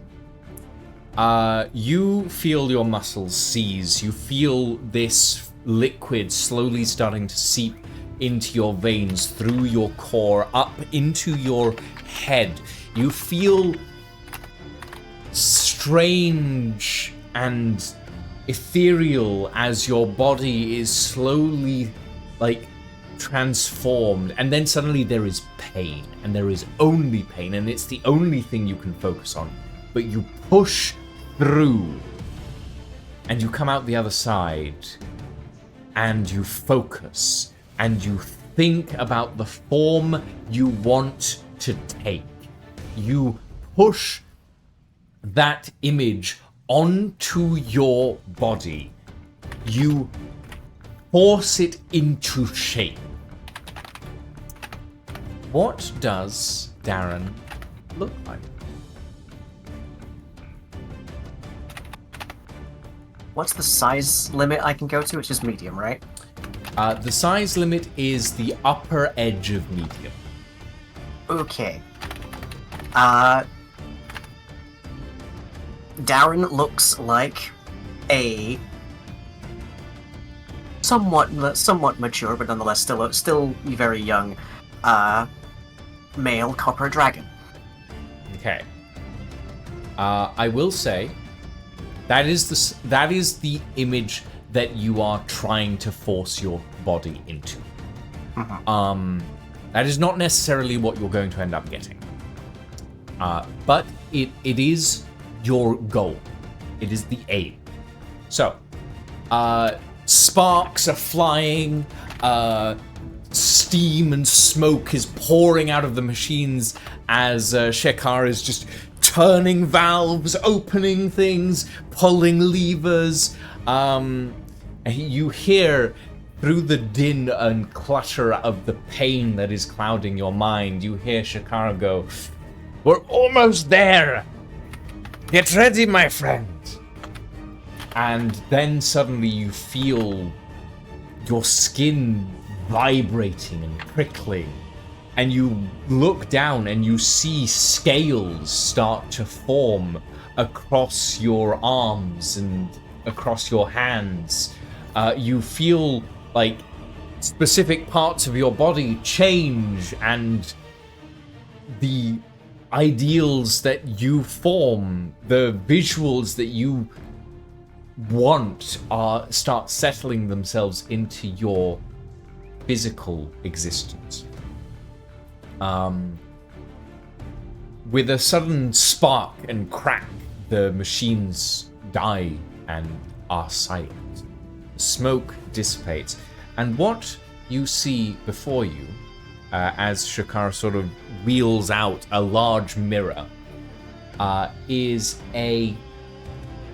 about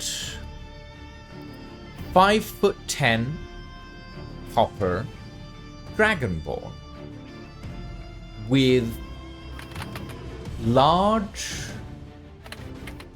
wings. So you have forced a transformation part of the way to what you are aiming for.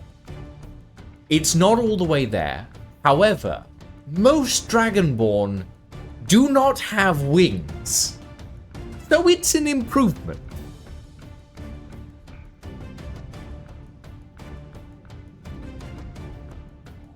Oh, how is the other situation?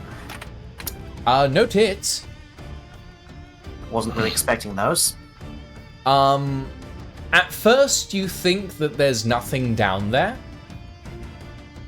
but then you remember something about draconic anatomy. In that dragons have a sheath, essentially. It's retractable. I guess here's an interesting question that I can probably figure out later. How many? How my. many? How many? It's possible. Roll me a D4. Oh no. Oh no. Lucian's dragons are built different. Okay. You Well, don't know this what my dragons look like. I don't know what your dragons are like in the downstairs. Okay, right. I'm bringing out a nice transparent D4 for this.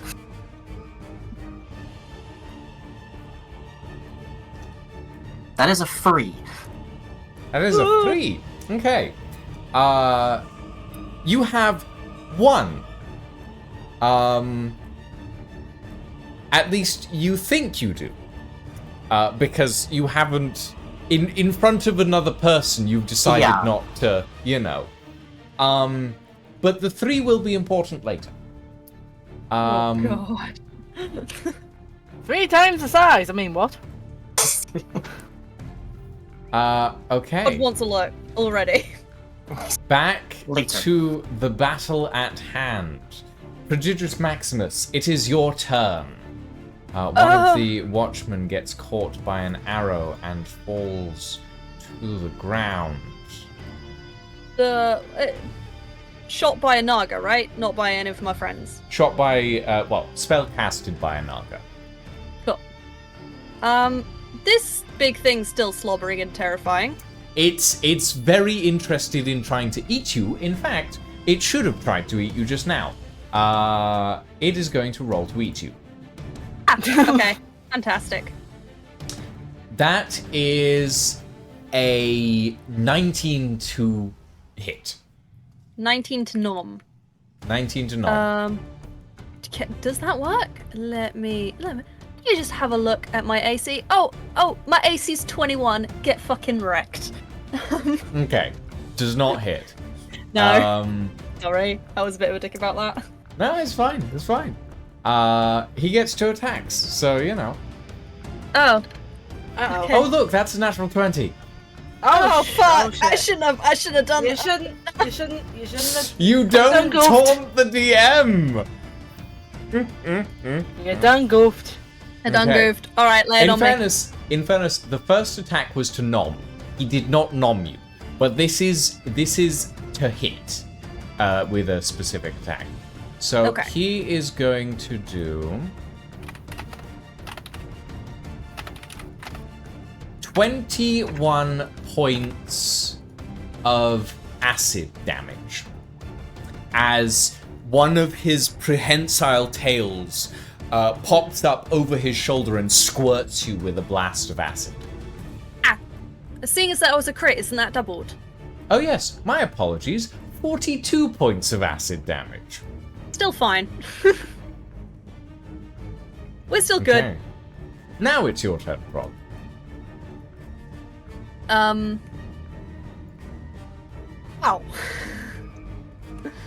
Schwamp. I take my swords and I hit it because it annoyed me. Okay, roll me attacks. Okay. Are you doing anything to your swords before you attack? No. You're not doing like a smite of any sort? Oh, yeah, smite. Sorry, my brain was like, they have a new feature. Yeah, that's a good point. I might divine smite. Let me get my spell list and then turn on divine smite.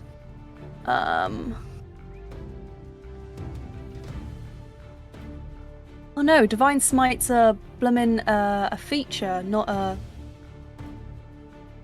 Okay.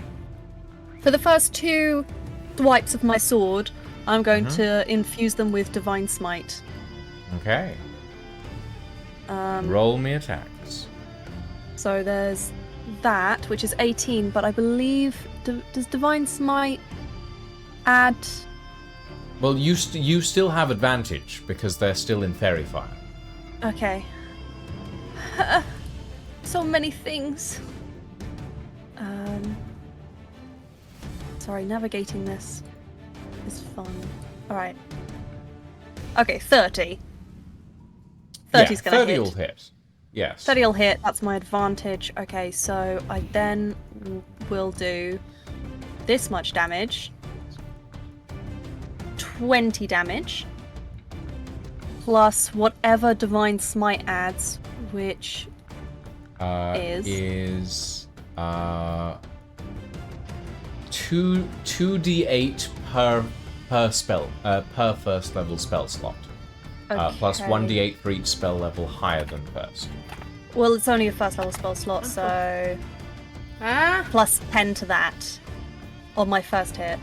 Okay, so how much was that total? Is there a log of the rolls? Yes, there is. Where?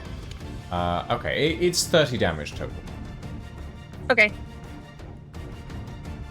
30 damage on the first hit, and then the second hit, which I will do with Don't advantage. forget, you also have Branding Smite. Yeah. But I'm just gonna do Divine... Yep, Oh, that's the fine. reason why I didn't do is because I was reading Divine Sense, not Divine Smite. God, all the S's! With advantage. Okay. So, that's another 30 to hit with... Do you what do you crit on? Out of curiosity, you crit on a 20, right? I think so. I might crit slightly earlier, but I can't remember. And if I can't remember, then I don't That's count it fine. as counting. I'm just wondering because you did hit a 19, and I can't remember if you crit on a 20 or a 19. I think I do crit on a 19, but I don't know what feature gives me that. It might be an orc thing. I will check real quick.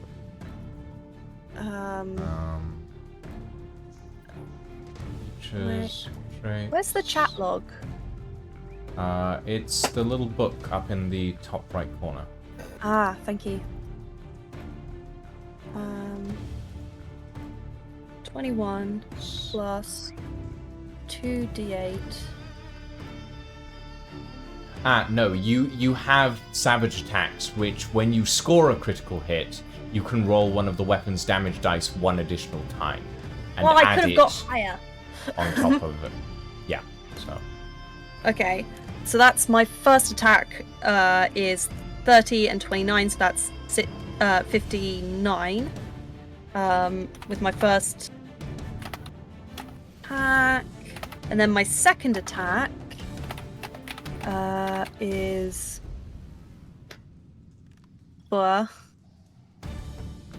which is hits. I'm gonna roll both attacks right now, just to get that out of the way. Okay. They both hit. Yeah. And we add 21, and I'm so sorry about all the dice. And 14. 21 and 14 plus 1, 2. Oh no, no more. Sorry, remove. Yeah, because I can't do Divine Smite so many times. So 21 plus 14 is Plus- is there anything else in there? Something Oh, divine yeah, favor? Divine Favor. Sorry. That dice is going places. It's Got sliding somewhere away. to be. Plus another 14. Nice. You rolled almost all 4s on that. Holy shit. I'm just that lucky. Okay, so that's 21, 31 plus 4, 35 plus 14, 45, 49 points of damage. Holy moly. Again. Is it dead yet? It's not dead. It's looking hurt, but it really wants to chew on you. Okay. This Naga is down as this knight comes up and smacks him in the face. This Naga is going to move forward and shoot at this guy, but misses. This Naga is going to try and cast a spell. Requires saving throw. That knight fails their saving throw and is blind. Okay. Lydia, you're up. Ingvar. Hello. Farewell. Well, he's still got Hunter's Mark on this one Naga. You might as well try and finish it off with an arrow.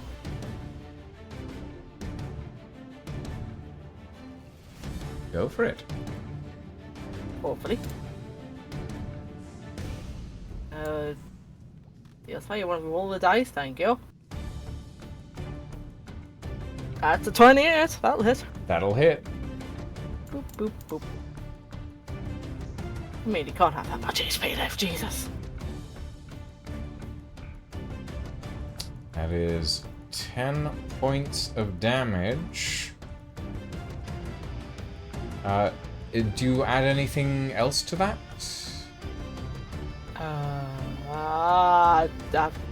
No, I don't think so. Hunter's Mark? That was Hunter's Mark, was there? That was a D6.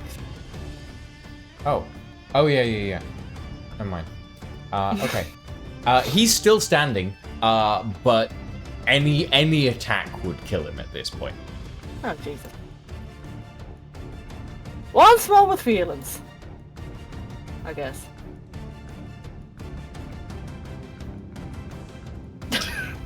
That'll hit. I'm just gonna say he's dead. He was Yeah. on 1 hit point. Jesus, he just boom. Boom. And then I'm going to use my bonus action to summon Kazuma before I forget. Okay. You summon... Oh, God. You summon in Zekazuma. And he arrives. Where exactly are you summoning him? Just in front of us, I guess. Yeah, okay. If he fits on there, that's a pretty Yeah, number. he fits. He fits, he sits. Okay. And then I just imagine him sitting on Elfie. On Prod even. You have an extra attack, I believe? That was my spell attack. That was my second attack. Oh, the yeah. first attack Never mind. nearly killed him. Never mind. Yes, that's fine. Okay. This guy is blind, but he's going to try to slash, and he's going to miss horribly. This guy is going to smack him for damage. This guy is going to come down here, and he's going to use a little something that fails. Okay. Librarian, you're up. Okay. I guess I'm just gonna try and keep going for the magic battery. Mm-hmm.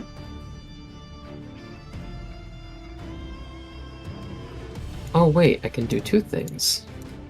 Because I have Prod's Eyes again. Through Prod I want to cast Eldritch Blast on the big boy. Okay. Roll me attacks. Okay, 1 sec.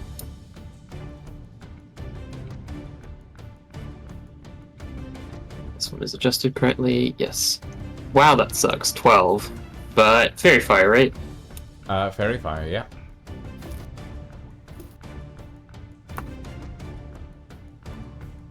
Better roll, better roll. We believe. 16! Womp womp. Does not hit, I'm afraid. An attempt was made. An attempt was made.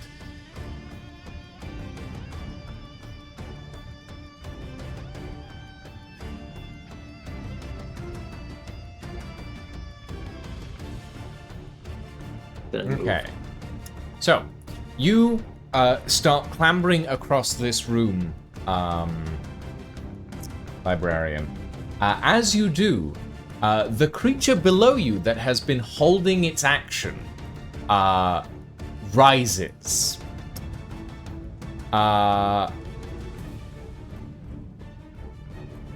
Yeah. And it is going to try and bite. Oh my god, it's Snod! Oh my. Wait, I gotta see. Where are you? It's Snod! What? Snake God, Snod. Oh, I see. Remember, you have It's rolled a dirty 20 to hit. but you have a plus Oh. 2. I have a +2, which makes my AC a whole 14, which is 6 too low, unfortunately. Oh dear. Okay. So this is gonna do a bite. I need you to make a Constitution saving throw, please. Is this damage elementally typed? No, it is not. What? It's not does poison or anything, right? Oh, Yes, if poison counts. Poison counts. Okay, so yes. I cast my elemental thing, if I can remember the name. Brain. Come on, we've done this before. Absorb elements. Okay, so that's a reaction. You can do that as It is a reaction. Spell captures some incoming energy, lessens the effect. You have resistance to the triggering damage until the start of your next turn. And the next time I do a melee, I get plus 1d6. Okay. So you take very, very quickly. You take 14 points of piercing damage as the snake bites into your arm, into your leg. It slithers up around the pillar that you're standing on. This giant serpent, and you feel its fangs sink into your leg. It is also going to do 5 points of poison damage reduced to 3. We round up? Okay. I'm rounding up. I'm in a bad mood today. I'm rounding up. Okay. Oh dear. That's a bit of damage, but not as much as I was expecting. But it is only a bite attack. It's only a bite attack, and it's held action, so it's the only thing it can do at the moment. Yep. Are you doing anything else? I can't. I use my action. Okay. Well, you do have a bonus action, don't you? Yes, but I don't think there's anything I can. Oh wait, Do a leap. I don't think there is ever anything written for time stopwatch, and I presume time stopwatch is a full action, surely, right? Time stopwatch is a full action. Yes, you need to use. Okay. You need to use an action to activate it. Yes. Yeah, I'm good then. Okay. Right. Back to the top of the initiative order. Actually, before that, is anybody using the communication rings in this fight? No, You know what? For the drama TM, I'm gonna say that I use my bonus action to communicate there's a big fucking snake in the room with me. Yeah, that's fair. Okay. Darren, as you're like examining your new form, you hear from across the room, from the like communication ring that's with the rest of your items, you hear Arcus, the librarian, go, "There's a big fucking snake in this room!" Uh-oh. Darren? I'm not really near the thing, and I'm a I little just no idea preoccupied at the what's moment. fucking going on. Not a Preoccupied singular at the clue. I've been That is completely. fair. I have been I off will- social media this whole By a fucking time. viper at the end. I will give you some small amount of information. Your wings allow you to fly. You now have a fly speed of 60 feet. Ooh, nice. So And now we get to, and eventually that means we're going to answer the question of, are dwarves physiologically made nauseous by flight, or is it just a power of will thing? in like after the session, we will go over all the changes because you're technically not a dwarf anymore. Correct. There's a lot that's going to be changing. Yeah. Oh, God. Okay. Casimar's gonna get a bit confused by that. Like, suddenly dragon. Well, half dragon technically. But yes, but still. Casper's seen me as, like, dragon-ish before. Prod, you're up. I hear that there's a Oh, big wait, no. fucking... My apologies. First things first, the beast. Oh, fuck. Ah! That is going to be a 22 to hit. Oh, it hits. It is going to try to eat you. Again! I need you to roll me a strength saving throw, please. He thinks it's hungry. Oh, a strength saving throw? You flatter me. I mean, it's got some big old teeth. Oh, wait, no. Flat. You need to beat a DC 18. How do you not roll with advantage if you accidentally... You click flat on your... Yeah, but I accidentally clicked to roll, and now the little rolly thing is up. Oh, yeah, no, just roll it and then roll another one. Yeah, I'll roll that off to the side. Ignore that. Oh, that would have been so good. Now I shall roll again with a flat. 12. 12. Uh-oh.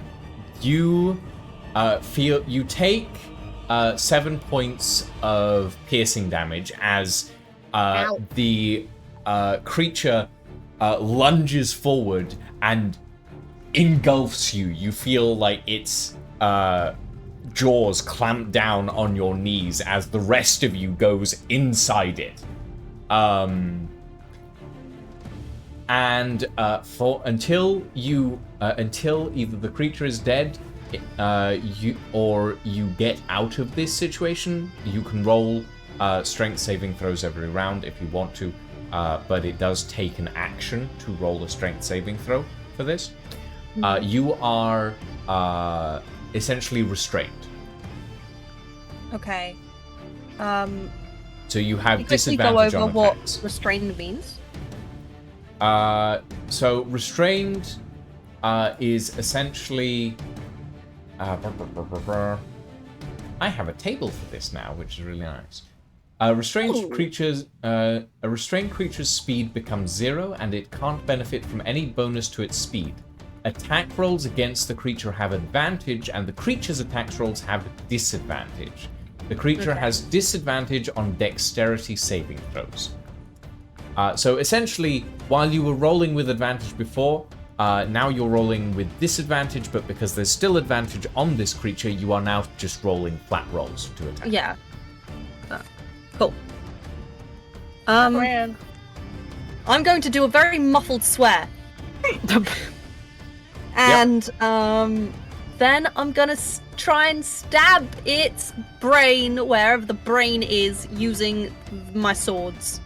Okay, so just roll me flat attacks, please. Yeah. Flat attack 1. 31. Ooh, that is a 20. That is a natural 20.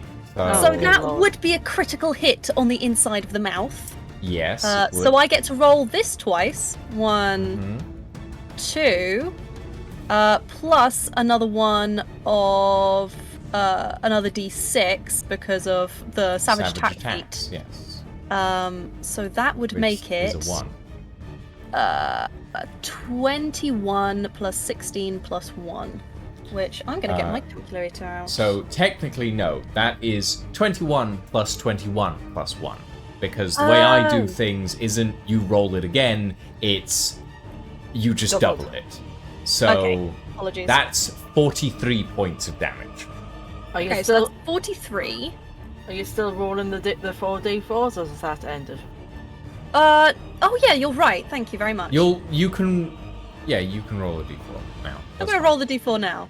Yeah. If it What is with these two? d4s are so bugged. That would be 2 on top of that. So 45? that's 45 damage in one hit. That's making me 45 feel damage. very good about myself, and slightly less Okay. in the mouth of a monster. The D4s Hang are on. just having fun, I think. I think the D4s are just having fun. I was having a disco rave. And then I'm going to roll for my other sword, still first attack. That's another 20. Holy, What you're the not fuck? even rolling with advantage. Oh my This god. this is okay. Prodigious is just a lucky boy sometimes, and a very unlucky boy at other times. All right, roll me damage. I will roll you damage. That's 25 times 2. 25 So times 2, that's 50. 50 Plus your savage attack, so another d6. plus my savage attack, which is another d6. That's 53. 3. And a d4. And a d4. She's going. What? I'm very confused by the d4s. That's 55 points of damage. So that's 55. As you That thing's gonna be close to dying. And now for my extra attack, I'll be doing all of that again. Okay, so that's 21 to hit. That and I hits. believe that does.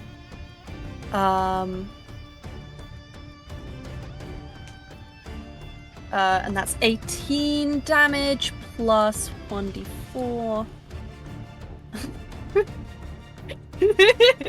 This is so amusing. So 21 plus 3 is 24, and then I get one more swing. No, wasn't that 18 damage plus 3? Yes, it was. My bad. I was looking at another number. So, I apologize. 21. So that was Okay. 18 plus 3, which is 21. Mhm. Can I just do the maths and then not do the maths? Okay. It's probably dead at this point anyway, I would have thought. And then, does a 20 hit? A 20 barely hits. But it does hit. It does hit. Okay.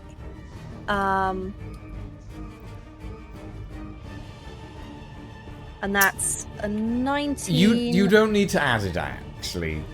Are you Elfie. sure? Are you sure? I'm pretty sure. I'll put it on it just What's in your case. play here? Plus 20. You see a blade appear out the top of this creature's head, and another blade appear next to it, and a swing sound as the creature's head is bisected and the body flumps either side of Prod. So who is you covered in will gore. watch as Prod gets swallowed by this creature, and like 6 seconds later, a pair of swords just slice up, out, and down, and like the body sort of flumps to both sides as Prod just steps out. Just it's a mess. And I go, ew! Okay. And then ruggedly, like, swish my hair, trying to flick the gore out of it, and go, I gotta get this fucking snake! Do I still have movement left? You haven't moved, so yes. You're no So even though longer I- restrained, so Okay. yes. Prod is going to run, he's got 30 feet movement, so he's gonna run here.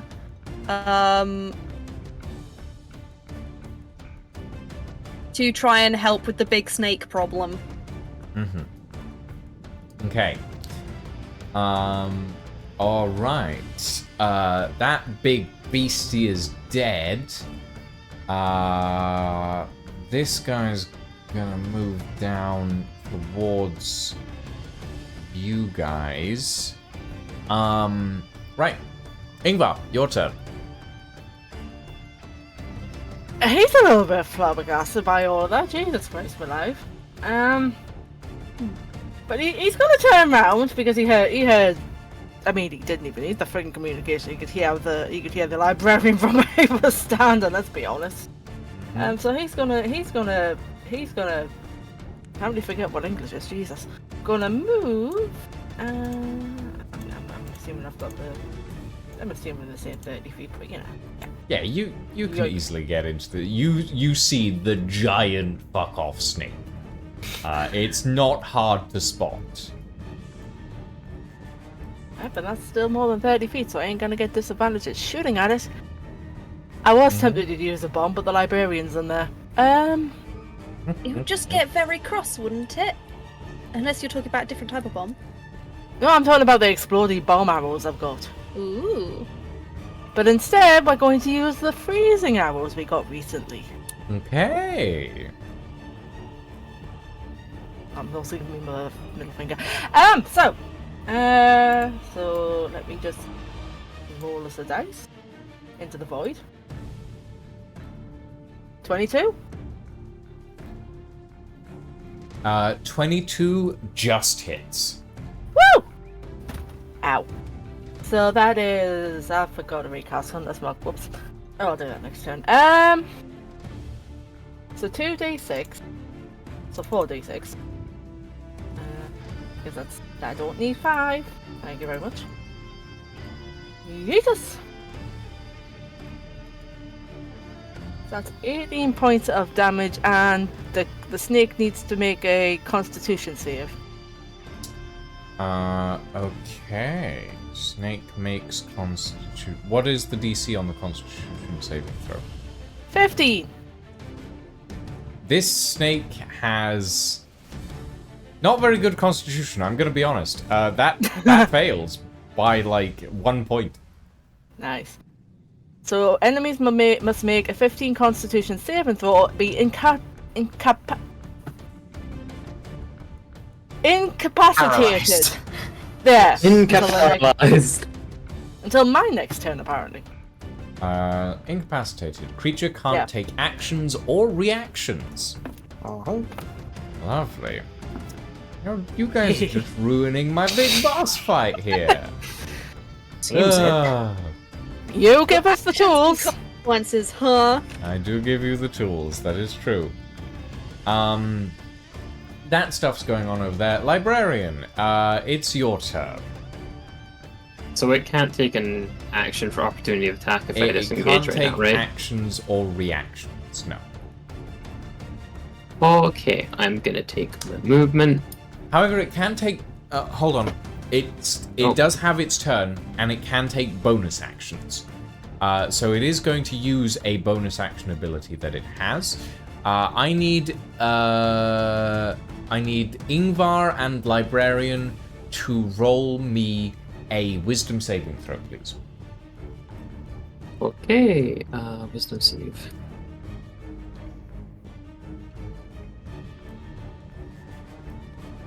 Into the void it goes. What's the number? Nobody knows. 12.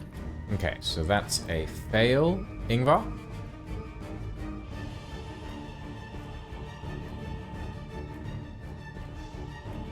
Lydia?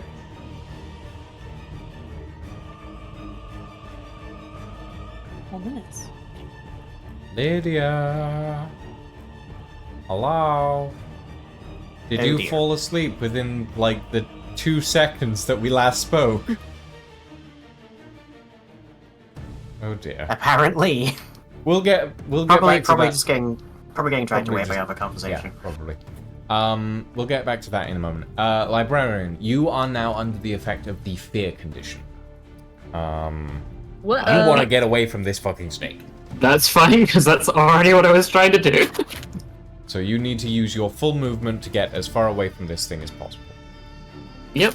Now I'm gonna choose this direction, which should be 28, 30 over here, so perfect. Mm-hmm. Whoosh. Okay. But I still have my action, right? You still have your action, still have your bonus action. Okay. Hey, what happened to Kazuma's turn? I've just realised. Oh, sorry, we haven't had Kazuma in this whole time, so he would have gone That's straight fine. after you, Lydia. What do you want Kazuma to do?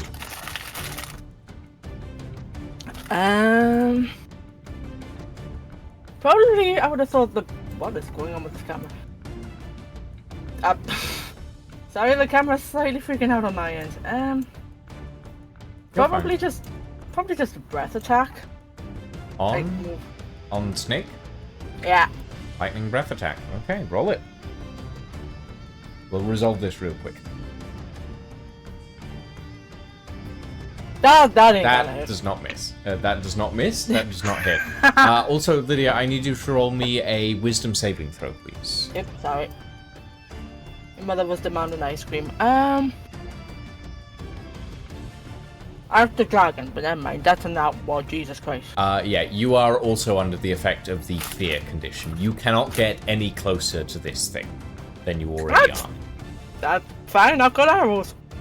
Okay. Oh, and you have disadvantage on attacks for it as well. Sorry. Well, Okay, librarian, continue. Yeah, I'm just gonna Eldritch Blast the snake. Okay, so you have a disadvantage on attacks, but go right ahead. Okay.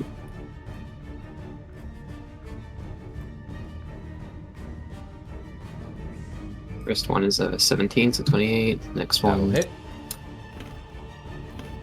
let's just watch it be a 1. Nope, so 28 is my lower roll. Jesus. Okay, so my damage is... So, oh wait, I also need to roll 2 of these, but I'll do the first one's damage since Yep. it hits. I've just been rolling 2 the whole time, I completely fucking forgot. Okay, so the first one is 14. 14 points of damage. Second roll... 30 and... the other one is 19, so 19. Does 19 hit? 19 does not hit, no. Okay, the second one doesn't hit. You guys are already aware that this thing's threshold is 22.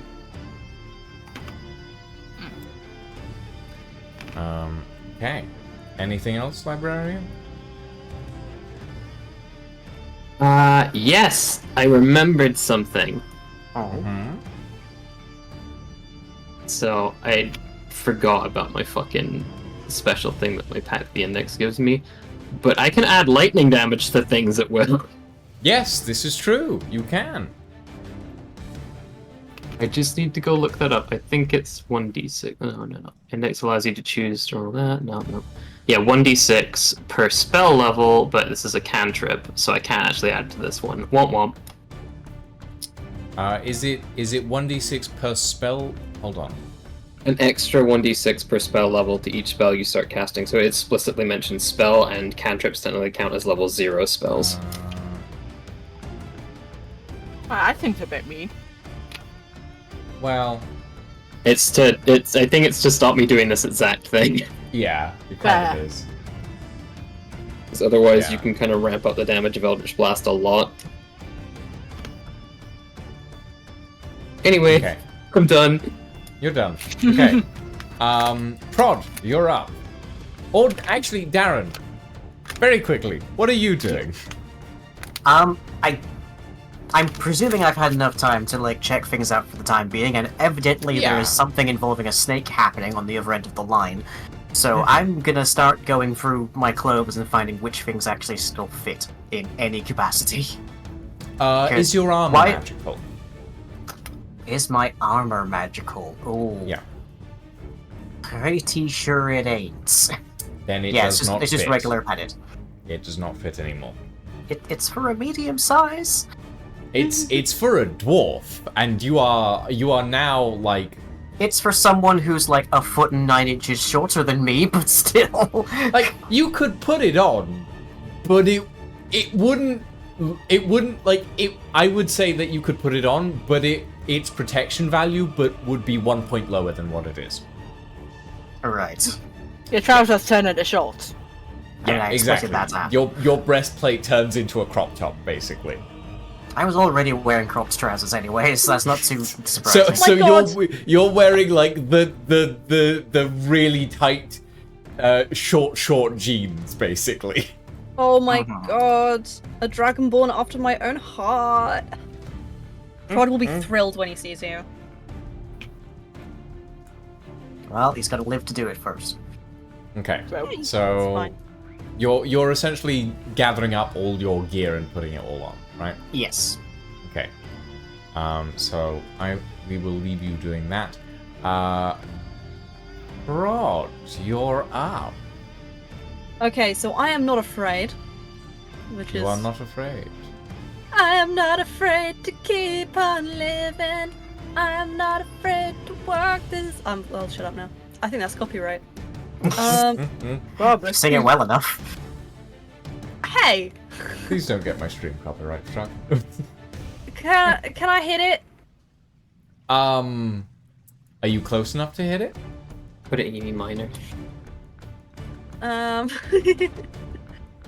No, I'm not close enough to hit it. Then no, you cannot hit it. Let me just quickly check my spell list. Brain, no, don't slap the fear out of Ingvar. Good lord. Although that's a good point.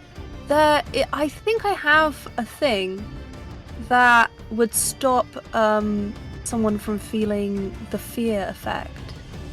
Do you? I believe I do. If anyone has to re-roll a saving throw whilst in 10 feet of me, so Ingvar in this case, they what's the words I'm thinking of? They have a +2 on that. That's my aura of protection. And then, oh, is it Shield of Faith? No, it's one of these.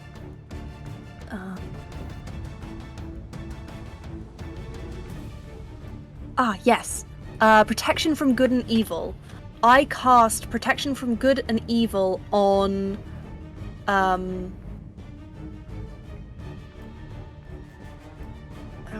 who am I gonna cast it on? Who's being fucked up by the fear effect the most? Ingvar or You can't Or- tell at this point. those types.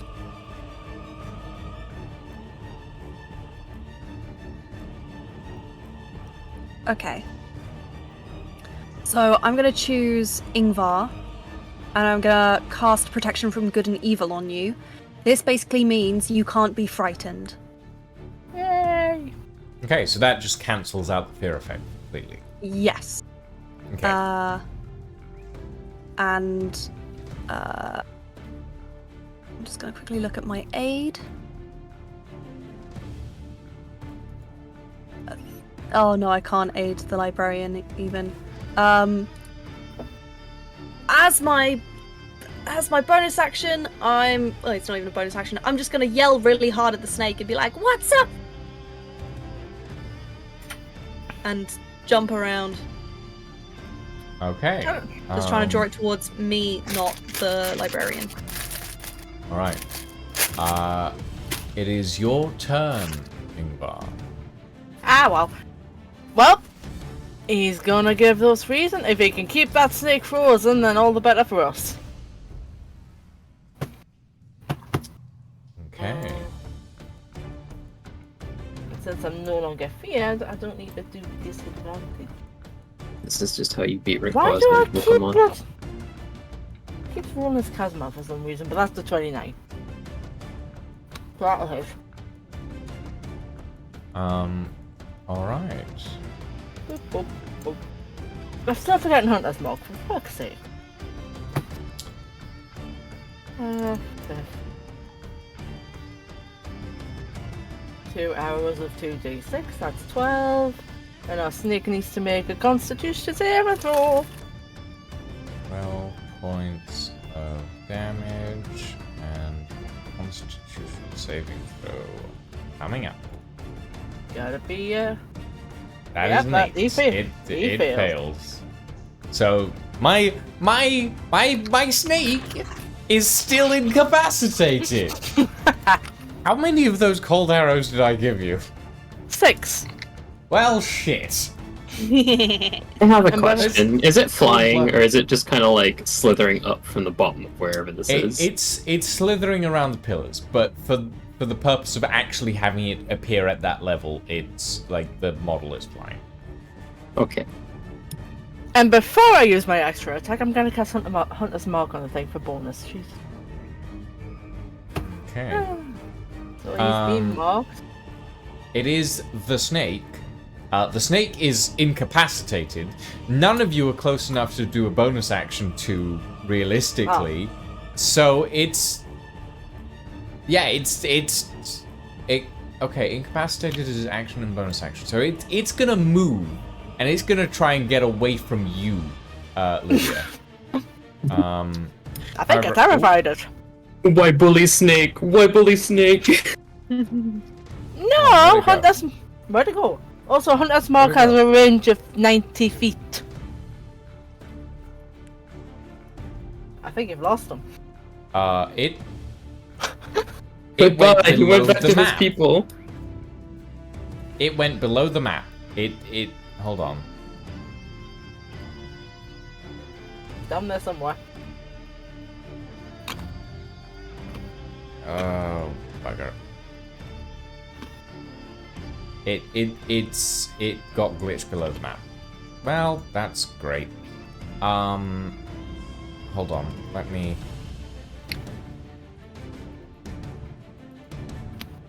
quickly fix that. I love it when that happens.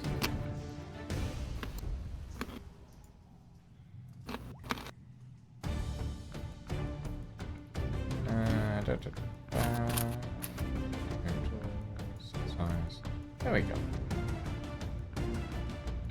It's gonna go for you, librarian. Oh, rats. Aw, rats! This guy stinks!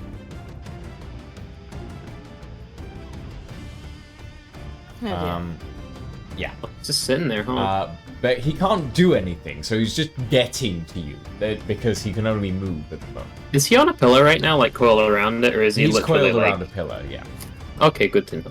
My extra attack! Oh, sorry, Lydia. My apologies. Carry on. To be fair, you did accidentally yeet it off into the distance. Yes, I did. And like I said, I don't need to touch it for Hunter's Mark. Hunter's Mark has a range of 90 feet. I just need to Yes. look at the thing. You just But need to has- look at the thing. Yeah, so he's been marked. So I need to eat.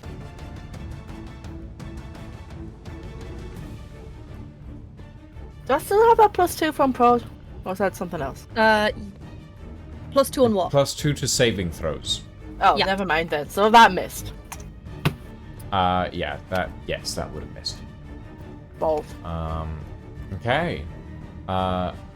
Librarian, you're up. Okay, so here's the deal, folks. I have one 5th level spell slot left. I have a plan to kill this snake, or we could dimension door out in a hurry. What would we rather have? I'd want to kill the This- snake and... I can also just walk through the door, and I'm fairly certain I'm free from the snake. Yeah, be free from the snake. Be free Be from free the from the snake. snake? Okay, I'd be free from the snake. I would like to use my action to disengage and get the fuck out of here. Okay. So you use your action to disengage and walk into the chamber of strange, arcane, glowy, crystal, organic stuff. Some may say my life is on the line. Little bit. A smidge. You're not sure if the snake can fit through the hole. This you might be just my went final through. form. Anyway, you have a bonus action. Yes, I Before do. you is a large room that feels like it's pulsing like an organic being. You feel like you're inside some sort of giant stomach. Yummy. And in the How- middle of it is this massive pillar that has a crystallized sort of arcane energy source at the center of it. Yeah, I didn't use all my movement to get into this room. Is there any way I can use it to get down from here closer towards the center pillar? The floor, like there's not really any way to get down. The floor is Okay. 30 feet below you, Right. or 25 feet below you. Yeah, 25 feet below you. That's gonna be a bit of damage, unless I like use rope or something. Got it. Like it's a Okay. d6 per 10 feet. So Could I use a bonus action just to throw some rope off in preparation for going down next round? yeah, you can do that. I will Okay, allow that. I do that. You throw some rope down. as a snake tries to bite it through the hole behind you, but it can't because its jaws have been frozen shut. Shush your mouth, Snod. Okay.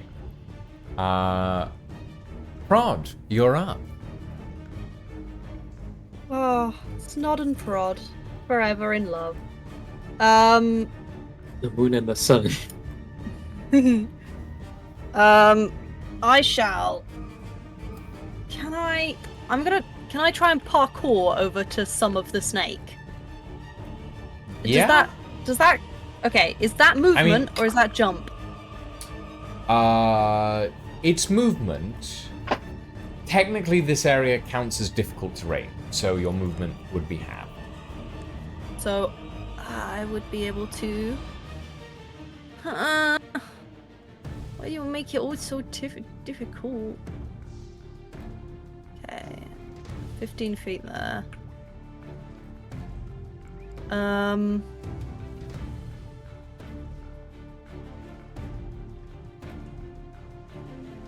I'm gonna do the same. Can I do protection from good and evil? What's the range on that? No, I cannot. Big snake, eat me, motherfucker! I'm gonna yell at it. You're going to try and taunt it. Yeah, because there's nothing I can do unless I Roll. dash. I mean, you can dash, yeah. I'm gonna dash, and that And would allow me Yeah. to go There. here. Yeah. I've dashed, and I'm gonna taunt it. Motherfucker! Get me! Okay, so you taunt as a bonus action. Roll Not me a the squishy one! roll me a persuasion check. Persuasion. Bah. Oop. Into That's the a depths. void. 14. Snake seems pretty focused on the librarian at the moment. Yeah. Alright. Lydia and Kazma, you're up. We're gonna keep this goddamn snake frozen. Mm-hmm. English is hard sometimes. You're not wrong. Yeah. Yeah, if I can keep the snake frozen though, that's fine. That's a lot of D20s out there. I think the first one ain't gonna hit, but you stop rolling as the dragon! So the first attack will not hit. Extra attack though, off you go. For fuck's sake, Ingvar. He misses both of them. Snake is unincapacitated. Elbows. I'm sorry I tried. Yeah. Librarian. Dragon! Yep. Sorry. Oh, dragon, yes. My apologies. Dragon, yes. I always lose track. I don't have him in the initiative order yet. I don't see an initiative order at all on my end, but never mind. I have an initiative order, don't worry. That's fine then. So I've got 40 feet of flying, this boy. So he's going to... And because it's flying, it's not going to count as difficult, is it? Yes, so it won't count as difficult terrain because he can fly. Boop. So grab you. That's the wrong bloody marker again, so honestly, get your markers right. Head on, head on. Oh, that's You still can 40, get there, that's- yeah. Yeah. If the camera will ever decide to win. Why can I not click the dragon now? Oh! No, You I got have no... I've got him, but I've got no control over him. I'll just do this, shall I go. And then we're going to try and breath attack him. I? Okay. I believe I need to make a saving throw. Dexterity saving throw. Didn't say anything about dexterity, so that's not gonna hit anyway. Well, no, it's not that it's a... It's not a... It's a... You... The breath attack works in that the enemy does a deck saving throw to take half damage. Oh. Yeah. I only rolled 3 anyway. The snake rolled a 9 plus 4, so that's a 13 to save. But he beat Kazuma anyway, because Kazuma got a 3. Okay. So roll me damage real quick. Okay, so the snake takes 3 points of lightning damage. This dragon needs to level up so he can get his next attack.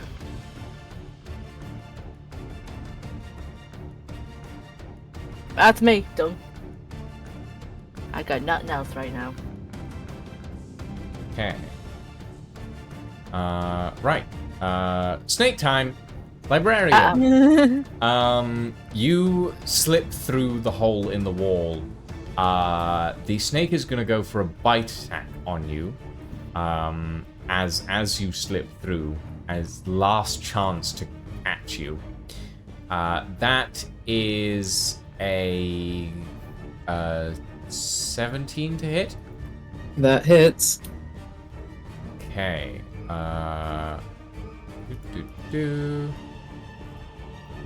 And roll me a Constitution saving throw, please. Oh boy, my best stat. Wait, actually I had a +3 to it in my save. Ooh. 14. 14. That is still a failure, sadly. So you take another 3 points of poison damage. Reduced, I think?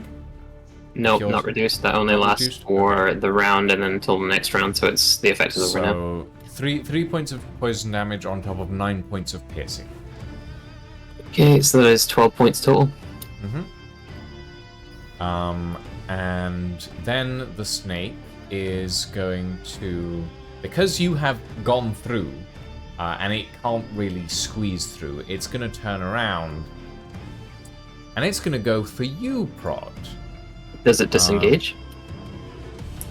It does not. I would like to use that as an opportunity of attack. Are you within melee range of it? Because it has a range of 10 feet. Oh, Melee opportunity range. is only melee. Yeah. But could I do Unless something you have funny? like a specific feat for it. No, I don't. I was just gonna say I could channel the poison elemental damage through Prod, but that doesn't work that way. Yeah, no. Snake is gonna go for you, Prod. That is a natural 20 to hit. Wow! And it's I have to do gonna... maths now. Hang on, give me a second. So it's gonna hit you for a 25.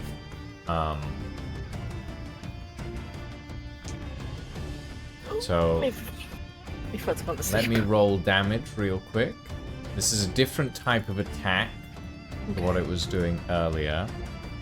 This is it's essentially the nip bite attack that it was doing earlier is a very low risk one. This one is big money, big damage.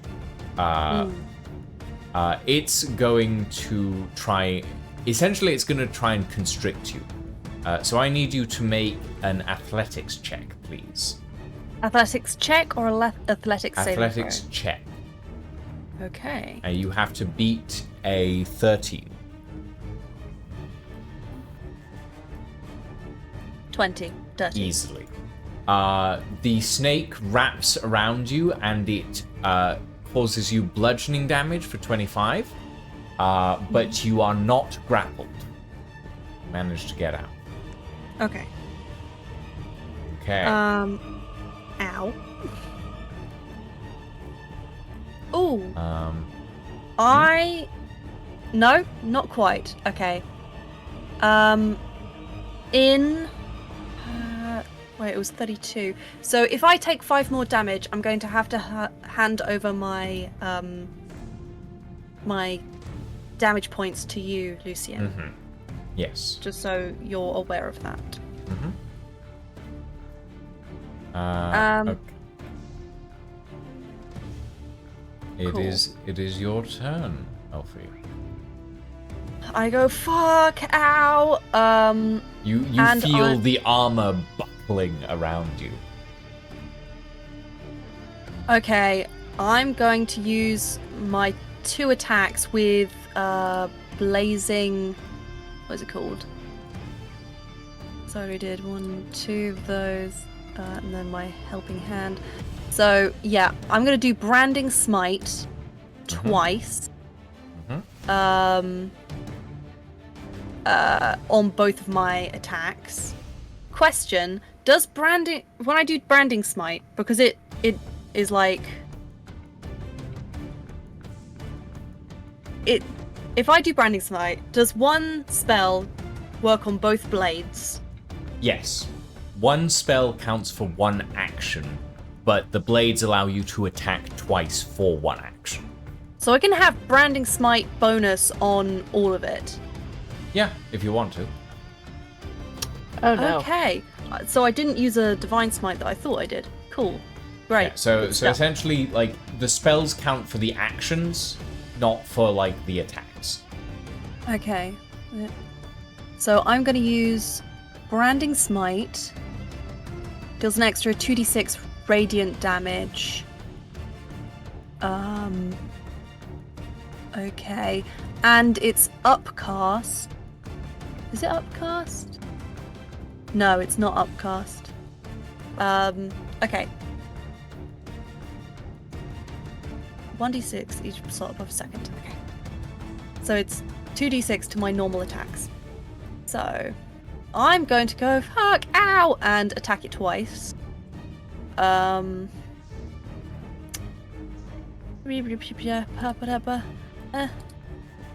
That's once. No, that's 16. That won't That hit. does not hit. Let's go again. That's another 16. So that's not going to hit. My extra attack. Come on, baby. Oh my god! What the fuck? You rolled 2 20s in a row, and now this is the game going, 24! Okay, your last one hits. My last attack hits. It's a snake. It's slipping out. Okay. My goodness. Okay, that's 21 damage plus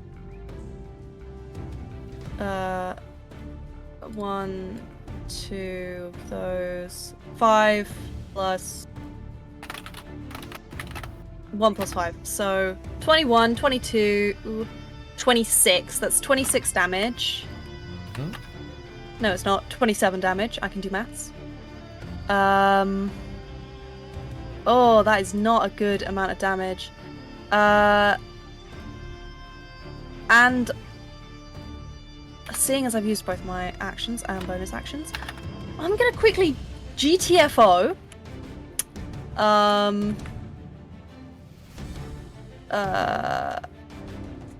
It does Oh, I get can't. an opportunity attack on you as you leave. Then I'm not going to GTFO. I'm gonna stay right here. Actually, no, you rolled a 10. I'm gonna leave. No. You said you were staying, so I you forgot stay. about- Okay, And I don't stay. do the attack. If you're going to move, then I'll do another attack. It's up to you. No, I'm gonna stay. Da, da, Um, da, da. Can I heal? Do you have a healing ability? I have lay on hands. Can I touch You can myself? You can touch yourself. Yes. I'm gonna Oh touch my. myself and give myself 20 HP. Okay. Yeah, you can do that. Um. You don't want to risk it, do you? No, I don't want to risk it. It's for like, if I go under, it's still fine. Mm-hmm. But if I go under, then we might have a problem. Yeah. Bloody hell, where's my... Is it spell list? Lay on hands. Where's lay on hands? Over there. Just imagine I've got 20 health I'll find my lay on hands later. Okay. Right. I'm gonna say, at this point, Darren, you've managed to get, for the most part, what fits on, and all your items and equipment are back in your pockets. Right. You've been hearing, like, the sounds of battle over the comm ring as Shakar is sort of running around, checking gauges, telling you details that I will tell you later, essentially. Are you doing anything specific? Let's see. I knew they were headed for the church, so I guess I'm gonna make my way there to some degree at least. Okay. Are you walking or are you flying? We'll stick with what I know for the time being. Okay, so you're running. Yeah, I don't want to spend a whole. I don't want to spend like 3 hours crashing into housetops on the way over. Okay. I will say that at your walking speed, at your like full rogue dash, I will say that it will take you approximately four rounds to get to the church. Okay. Right. Lydia, you're up. He's determined to hit this bloody snake again with these arrows, I swear. Last round was just unlucky. I swear. I'm going Tail Spire. 27. 27. That'll hit. Raise it! 2d6. Plus another 2d6. Here's the because it's 2 Constitution arrows. save. The Constitution save is a natural 20. Well, shit. Well, it's 22 points of damage at least. And then we're going to do it again. Well, balls.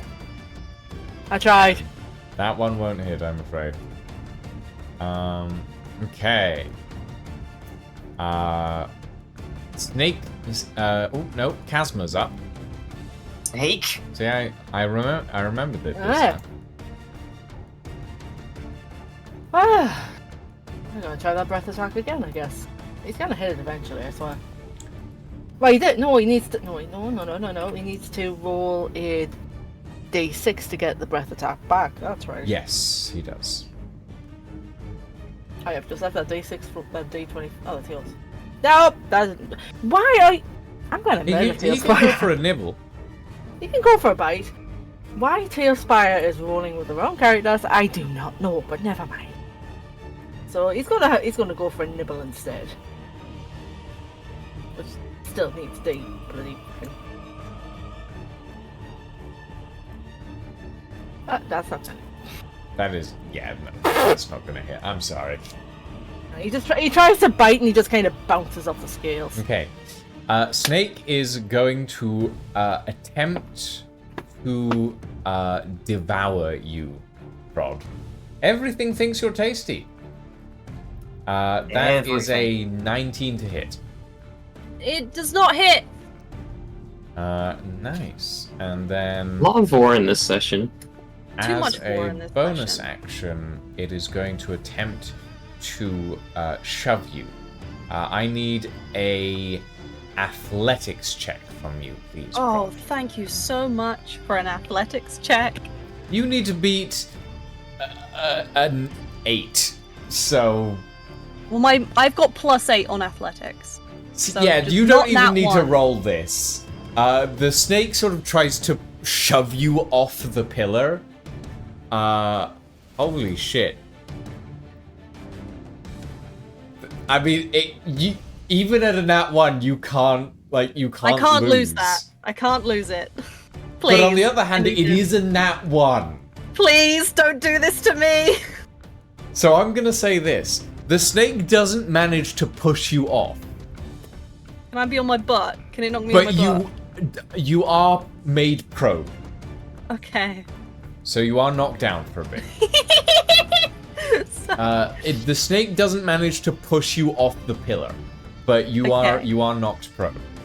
Okay. As the We'll snake's just- body, like, slithers over you. Ugh. Librarian, you're up.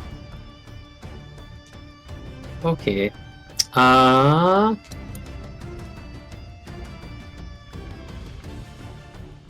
Yeah, I guess I descend on the rope. As my movement, Okay. right? Since I've already set it up, I don't need to take an action. Yep. Yep, you set it up last And round. through Prod's eyes, I'm gonna set off 2 Eldritch Blasts. Bam, bam. Okay. Roll them.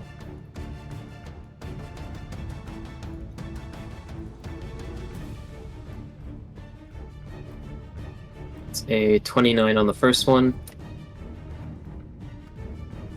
29 will hit.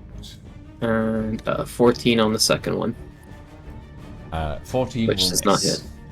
Okay, so I'll roll the first one's damage. As you lie there on your back watching this snake roll over your body, Prod, one of your eyes goes a little twitchy and you feel a blast of energy surge out of it into the snake's body. Great. That's 18 force damage. 18 force damage, not bad. Okay. You are now in this chamber. You have descended on the rope. I will say that doesn't really count as movement. You still have your full movement in here, librarian. Nice. Is there anything you want to do? Yeah, I want to go with the big pillow. Okay. You run up to the big pillar. It's a big pillar. I can't do a check because I've taken my action, so I just stand here. I'll allow you to use a bonus action if you want to. Okay. Check it out. I would like to do an Arcana check with my tinkering tools. Yeah, go for it. Okay, let me look at the complex numbers that result from that.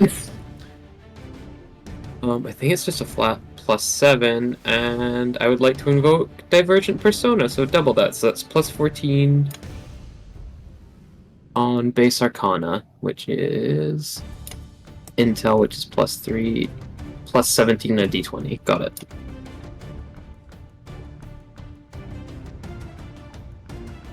So 16 plus 17, So that's 33? 33? Yeah, 33. Okay. So on a 33 Arcana check, which shouldn't be possible, but alright, Don't you worry get about it. the following information. 1. This is the power source for the thing that the Naga are using to create more Naga by turning people into Naga. 2. This power source is fueling that snake. That snake is some form of biological automaton. And this power source is fueling it. 3. This power source could level a city block, basically. It could level half the city if tinkered with incorrectly. 4. The power source is organic. It was grown here. 5. You can disable it. You can shut it down.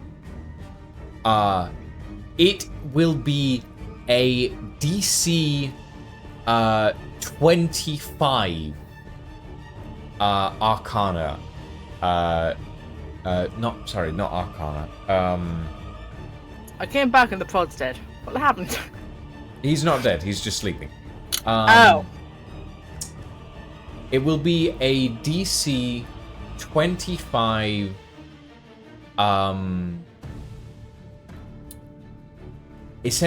You can pick. It's either a DC 25 sleight of hand, or it's a DC 25 straight intelligence check. Straight intelligence, so I can't add any relevant modifiers. Like you can add without relevant modifiers modifiers. if- It's impossible for me. So Well, what modifiers would you be adding to this, do you think? On top of a straight intel, I'd probably say it's an Arcana check, which is plus 11 for me versus a plus 3 on my base you did an intel. Arcana check to figure out all of this stuff. Alright, tell you what. I will allow you to...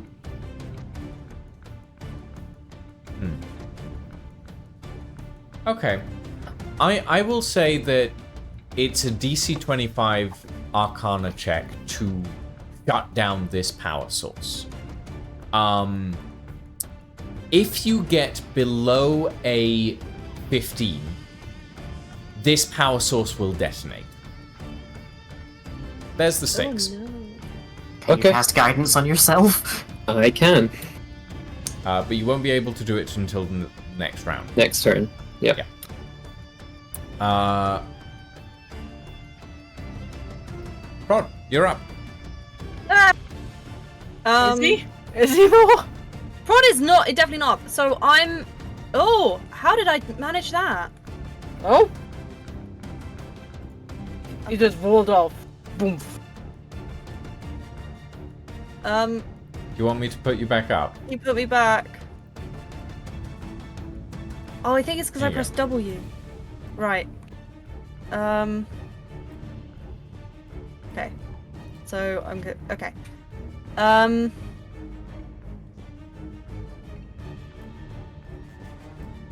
So I'm prone. Does it take a full action to get up, or No, a it bonus takes half action? your movement. Okay, that's fine. I'm gonna get up.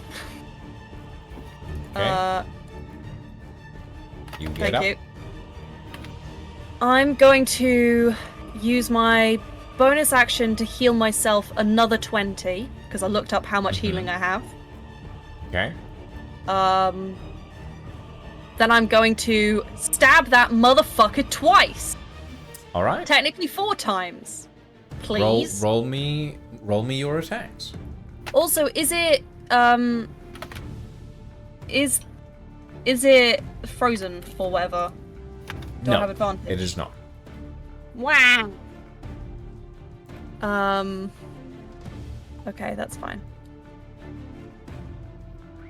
I I'm mean, gonna do surely this. you won't roll another 3 5s in a row. Why would you do that to me? So that's a 4.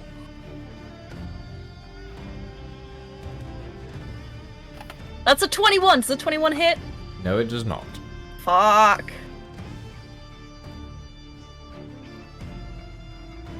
Fuck's sake. Guys, love me. 25. My last That'll one hit hit. again. My fucking gods. Your dice are not happy about fighting this thing, apparently. My dice do not want to fight this snake. That's a 17 plus 17. 2. It's a 19. Hey, 19's I better did than nothing. 145 damage earlier. Yeah. Just have you know. Yeah. Okay. So I'm gonna use the rest of my. Oh, for fuck's sake! Can you put me back? You hit W Yes, I again. can put you back. Where do you want to go? I want to go 15 feet away from the snake. It gets an attack of opportunity. Oh. With a 10, it misses. Yay! Did I fall off again? What are you doing down there? Why? Falling. Why do I keep falling off? I don't know. You keep pressing W or something? I do, but normally that just controls my camera. Why is it controlling my character now? Do you have your character selected so it's moving around? No, I don't. Oh, I think Tail Spot's just being weird. sounds it. Probably. Okay. Ingvar, you're up.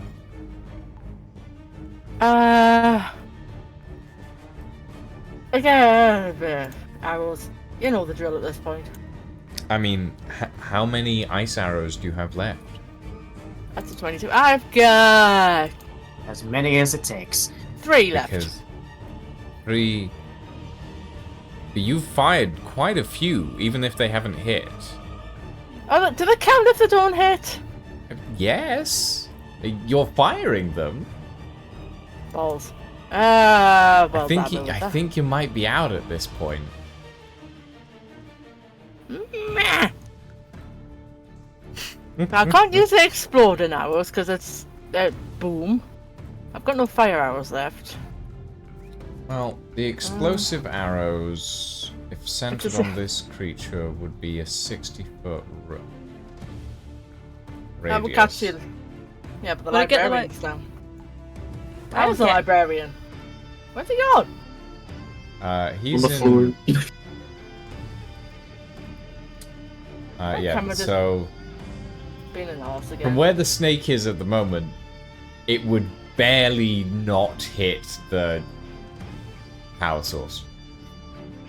But the problem is we've got Everybody Probably else that in way. that range. yes. Yeah.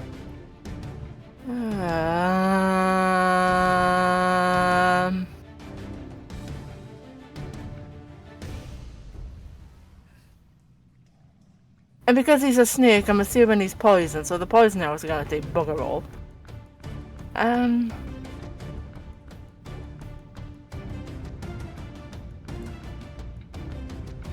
You ruined all of my plans, you know that. I mean, makes a change today. Kind of rolled every other plan they had. I ain't got any. I've got normal arrows, to be fair. Yeah. But I believe it. There's no. Why is there no description for these things? I'm Well, guessing they're. normal arrows are just like your bow's damage.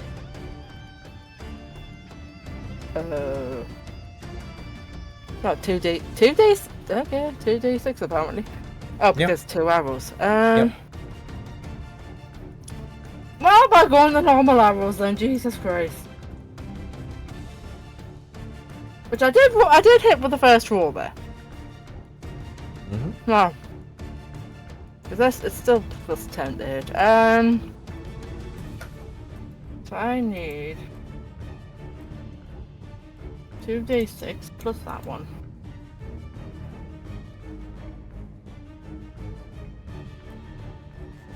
Eight. 8 points of damage. And we'll try for this extra attack. That's 23.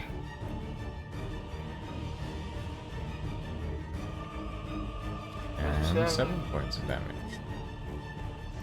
And seeing that he's running on supplies, Ingvar's thinking of maybe getting the hell out of there. So he's going to do a little bit of a scoot to the other side of the... over here. Okay.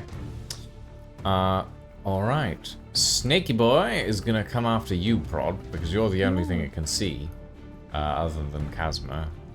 Actually, Kazma. What's Kazma doing? Attempting to bite him. Nom. Well, no. First, we're going to see if we can get that breath attack back first. Hmm. Which is a no, so nom, I guess.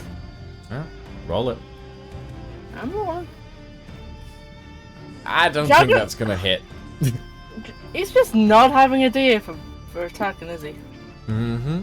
He has movement if you want to get him out of there. Yeah, but the snake's going to have an opportunity if he does.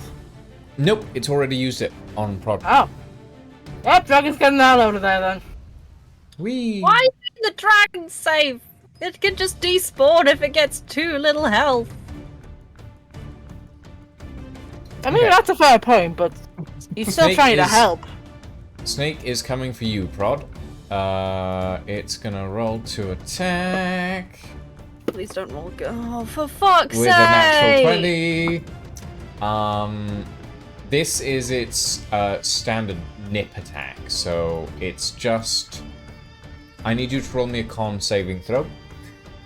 It does 16 points of piercing damage. Con saving throw coming up. 17.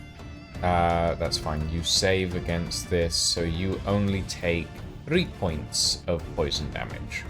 So how much of the other damage? 16. So that would be 19 points of damage. Damage. Okay, cool. Okay. Next up, Me? Librarian. Yup. Not me? You're up. Well, no, the snake goes, then the librarian goes, remember? No. Don't. But that's okay. Anyway, librarian, it's your turn. Okay, I need to get above, or I need to get a 25 or above for this to be successful, right? Yes, and if you get a 15 or below, it explodes. Those are the stakes. I'm gonna start by casting guidance on myself for a plus D4. If you happen to have inspiration, that would probably be a good time I to have use an it. inspiration. I can use that after the initial roll, right? I don't have to declare when I Yes. roll. You don't Okay. have to declare inspiration. You can use it whenever. Okay, I'm going to again use Divergent Persona, which gives me a double of my proficiency. And can I use tools for this? Yes, you can. Okay, that's another +7, so it's my same modifier of plus 14, and this is an Arcana check, right? Yep. Okay. So at least it exploding is a very small chance. Don't jinx it. You just need to roll like 11. Less than, even. Wait, actually, this can't be an Arcana check. It has to be a check with the tools if I'm running that, which means it's an int, which is plus 3 initially, so yeah, that's what I rolled before. Yep, okay. So it's a Show plus us 17 to a numbers. d20, plus a d4. Got it. 8, 8, 8.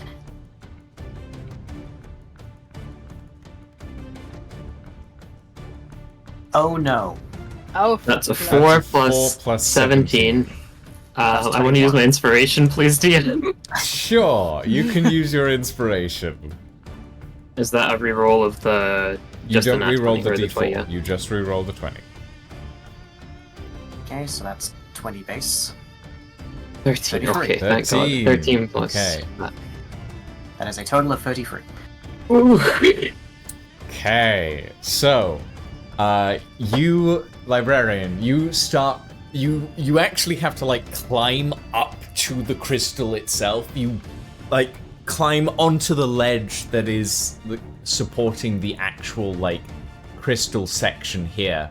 And you start tinkering, prying little sections and panels of crystal away from it, until eventually you come to this like central node in the middle of the crystal, this like pulsing, pumping, black ichorish thing, and you start slowly snipping away at little like veins and channels that are connected into it.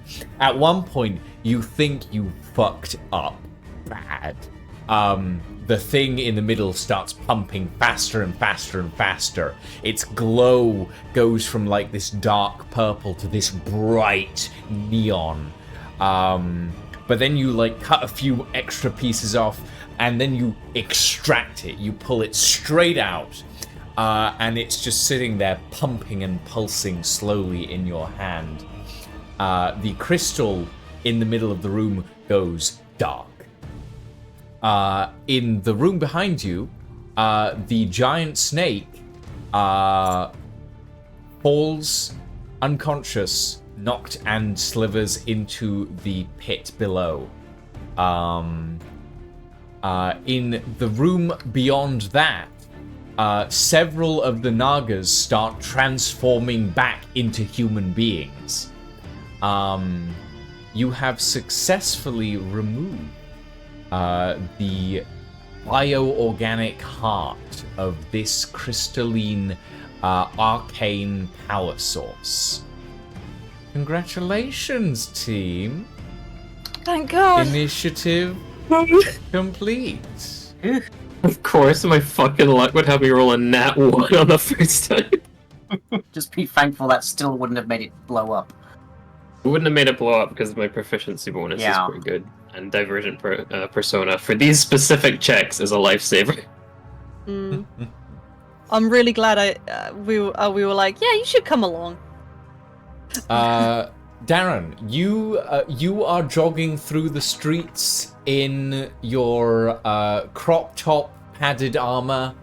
The boots don't really fit The boots anymore. do not work. No, the boots are definitely not being on. Like it's you hear a few wolf whistles as you run by.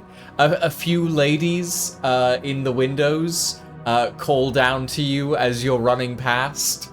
But you eventually manage to get to the Church of Light, where you see your companions walking out, escorted by a paladin wearing heavy gold and blue and white armor. This paladin, the rest of you now know him as Jorath Ledma. Jorath Ledma is one of the paladins of Tenor here, and he came up to you three after the battle to congratulate you on your timely assistance. Librarian, you may add a heart of oh fuck, hold on, let me look at my notes. It's a long name. How do you spell that last bit? Thank you.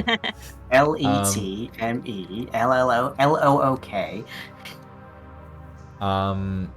You may add a heart of Dracor to your Is that Dracor with a K or Dracor with a C? K. Okay. I just realized what I fucking said. Hmm? Excuse You me. said K and I went, okay. Yes. So, you may add a heart of Dracor to your inventory, which, well, you might be able to investigate that later. But the three of immediately you... hide this away from the cursed item fiend that is brought. The three of you walk out to the temple. You see Jareth gives you, librarian. Piss off, woman. What? Oh no, I'm just cursing me mother. Sorry. Oh. You see Jareth gives you a small piece of parchment, librarian, and says, he goes, well, we don't have the funds for it right now, but if you come by the council chambers tomorrow, we can see an appropriate reward for the services you rendered today. Oh, that's perfect. Yeah. I guess we'll see you tomorrow. All right. Have a good afternoon, young adventurers. And he sort of waves you off. You all sort of walk down the steps to see a copper dragonborn with massive wings jogging towards you in a crop top of what used to be Darren's armor. Who's this sexy Oh my thing? god, that dragon ate Darren! I have posted a pic in general of what I currently look like. It stole their clothes! Quick, get him! And they got weirdly sexy, what the fuck? Yeah, that's about right. That's impressive. They've got an impressive chest. Oh wow! Oh No wow! way to false them apparently with that harness. Well, that's for their backpack, but yeah. Where they keep their applesauce? Okay. Yes, of course. And also the rest of the things they couldn't fit today. Yeah. Yeah, I heard Darren Dragonborn mode was ripped. I heard they had an 8-pack. Yeah. Well, not quite. But they were so actually. strong. Not quite, Not- because their strength score isn't that high. Not quite, because you failed the Constitution check. And there are consequences for like the way things played out. One of the things is that your Constitution score, I'll allow you to set all of your scores back to normal now. Fine. Right.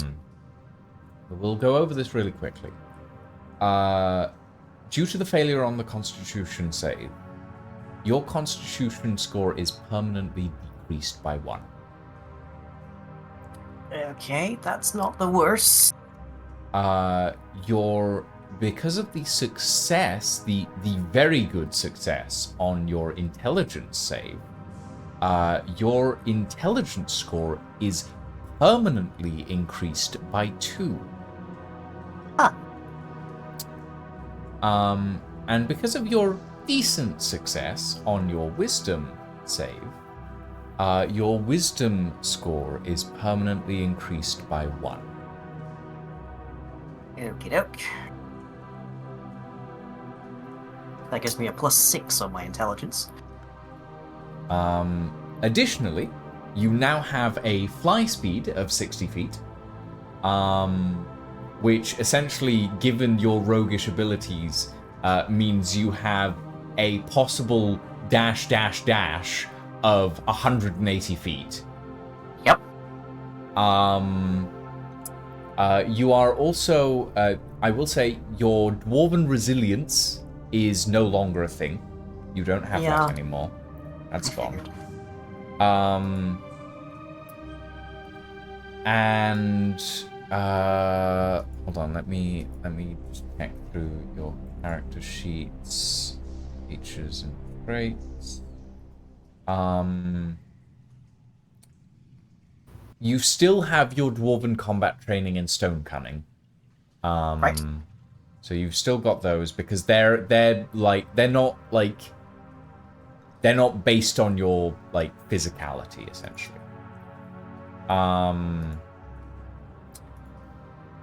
And because of your transformation, you may advance a level. Because that's another milestone in your book, as it were. Ooh. So yeah. Additionally, your draconic form is 5'10" in height. And you have once a day the ability to breathe a 20-foot cone of fire damage up to 3d6. 3d6 fire damage. I'm sure that's Once a fine day. for a copper. Copper, is it? Copper, I think it's acid. Is it acid? Yeah, maybe. Let me check. I mean, Your dragons obviously aren't the same as normal ones, but it's No, probably going to my- be consistent if you mean that. It's my acid for copper, dragons- yeah. Yeah, my dragons are a little different. But yeah, no, acid makes sense for copper. So yeah, you get 3d6 acid damage breath weapon. What was the range on that again, sorry? 20 feet. Right. Actually, I'll make that 4d6. Why not? Yeah. Why not add a couple d6 in there? It's a I'll tree. give you an Yeah. extra- I'll If give there's you an if there's extra one D6. thing this character sheet loves, it's increasing volumes of d6s. But yeah, so that is your new situation.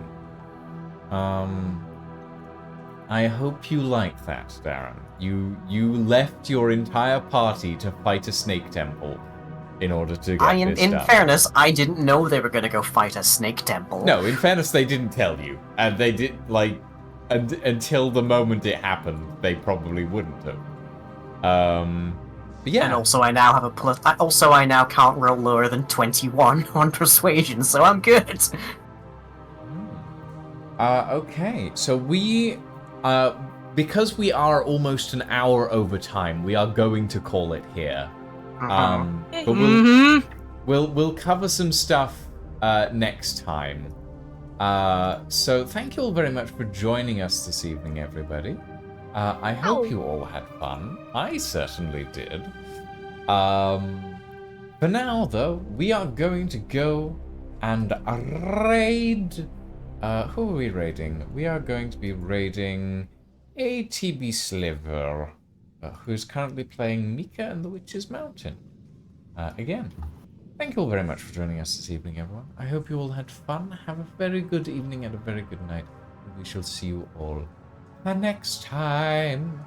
Ta-ta for now. Goodbye.